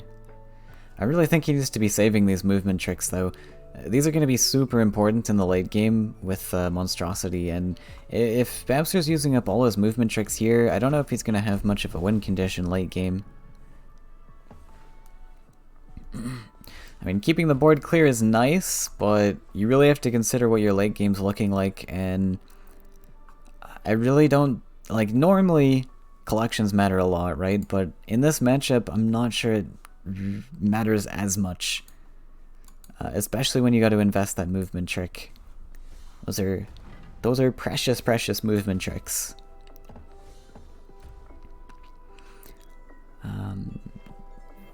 Not popping feed just yet. Another thing, Lizard has just seen 3 champions, right? So there's a lot less mobility tricks that he has to worry about. Man, there are so many movement tricks that have been spent by Bamster. We've seen 2 Twisters and triple champions. He might actually just not have any mobility tricks for the late game. I think that's gonna hurt him.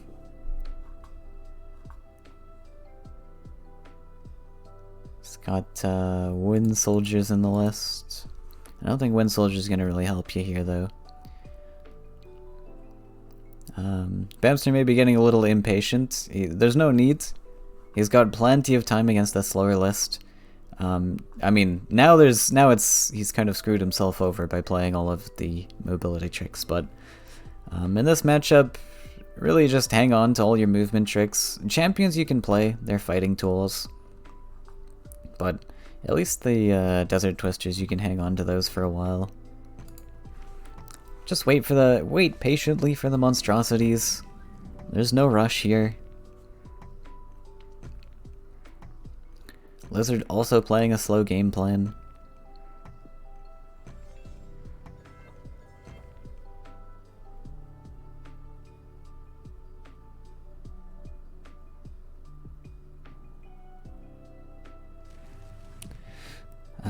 Fifth land coming down. Not bothering with Gagana. So we might not be seeing Gagana come down, I guess. I mean, Gagana's expensive, but I think it's still worth the value. Like, you get that extra body, right? So I don't know how I feel about this. I mean, you could have played 2 creatures, right? By just +1ing instead of the forest. Could have actually gotten the Gagana out here, but maybe Lizard is favoring... He is thinking about the future and thinking, I'm going to have a lot of expensive stuff coming. I don't want to invest that expense into Gagana. Would much rather invest it into Groundshaker and Crackthorn. Which is also fair. Very good tools to fighting flyers.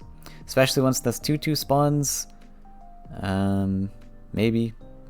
Then you can go Ground Shaker and then hopefully kill it off with a Crackthorn Ping. Assuming you also just don't simply have a value hit with the other Reveler there, but...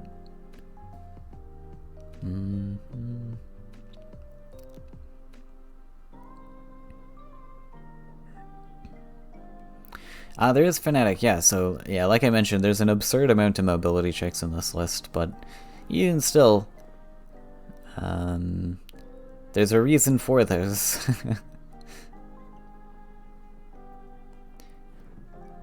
So I pray that Bamster does not play the Swordsrim Fnatic here, or we're gonna be in trouble.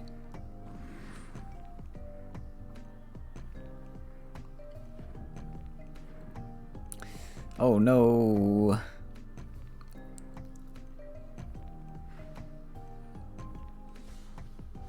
We're going for it. Really wants to save that 2/2.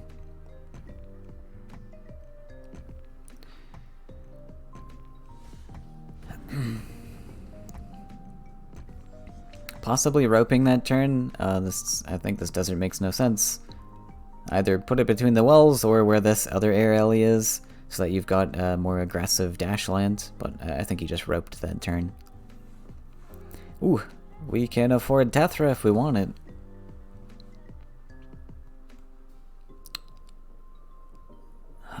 It's reasonable, though.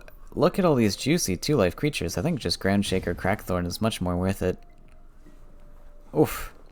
So many creatures. Nom nom nom nom nom.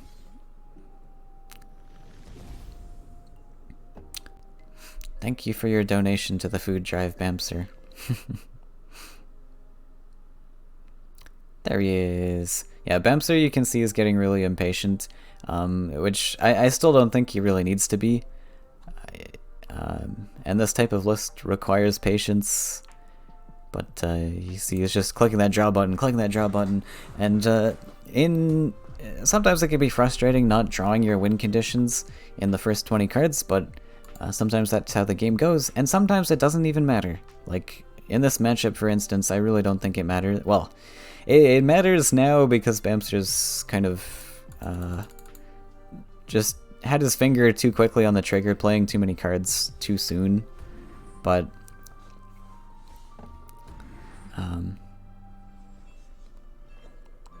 yeah, so it's going to be a lot tougher for Bamster now that his mobility tricks are gone. But if he had just held on to those, I think this was an absolutely fine end game for him. It could have been.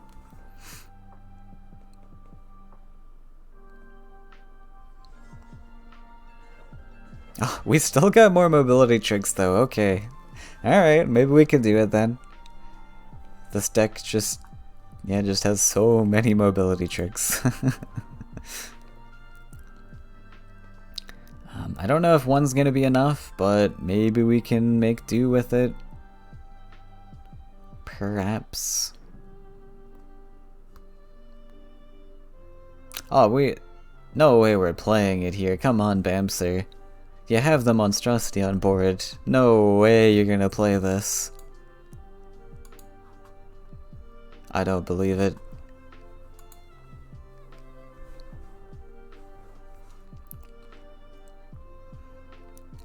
Don't do it. We've got a perfectly fine air elemental to play here. Don't do it. Oh no. Oh dear. Oh, it's a disaster.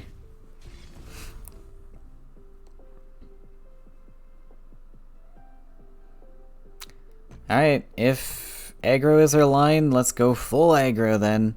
Step up that 4/4 because we need to protect this monstrosity. Also, this Fnatic needs to be in an aggressive spot. If we really want to use our mobility tricks like that and only be able to have one attacking opportunity for this monstrosity, we need everything going aggro if that's our game plan. And that Fnatic needs to be on board with that game plan. We need communication in this team.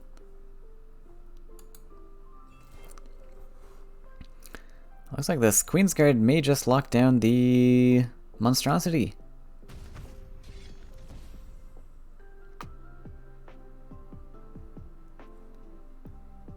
Oh, we're going for Gigana instead, maybe.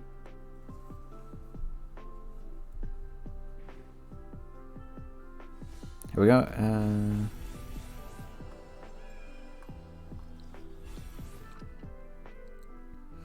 Shieldmates is fantastic in this matchup.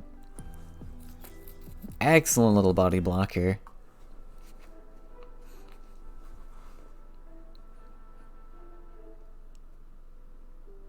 And Lizard, who is probably a master at the monstrosity type of list, has seen all these mobility tricks. I think he's feeling pretty confident. He knows that he doesn't need to play around super intensive mobility trick lines.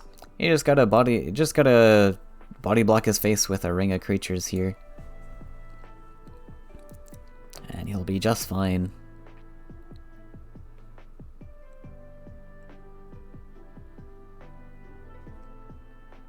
Also pretty cool how he set this up.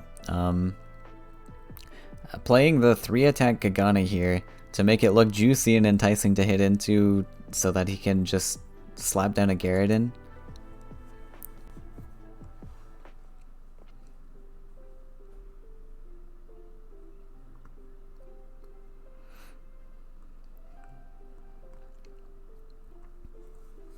I guess, right, that Mr. Guide was kind of in range of the Gyarados, right?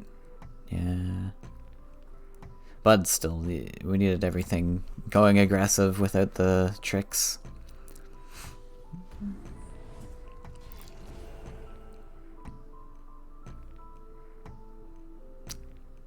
And I think this... Oh. I was about to say I think this monstrosity has to step back, but I guess not. I guess we're not going for that. So is this a Gyarados time? It's Gary time.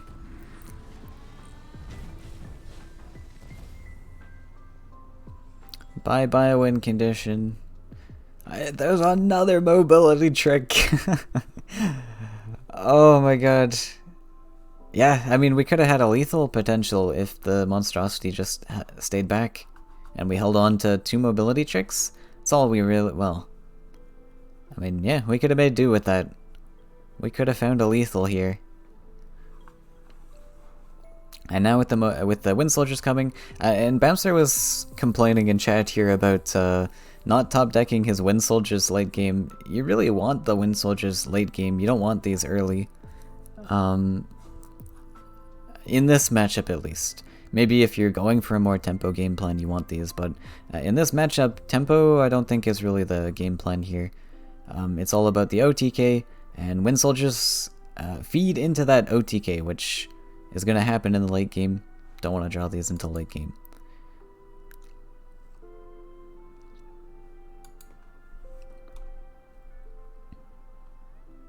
Monstrosities, you wouldn't mind getting a little bit earlier, but like I said, I think there's a lot of time in this game for Bamster. But now I think it's worth just surrendering, probably.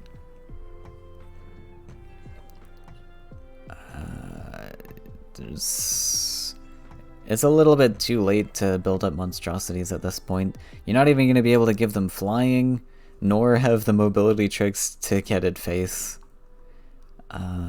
Also important to note how Lizard built his land structure here. There's no attacking land in the center space that Bamster can use, so even if he does somehow manage to draw out a monstrosity here, he can't just double neutral and then mobility trick to face, because he's not going to be able to use this land. And there's no training in this list. Lizard might even know this list by heart, potentially, because I know S of Dawn has played this a lot and discussed with Lizard about which monstrosity list is superior. So Lizard may be aware that there's no trainings in the list.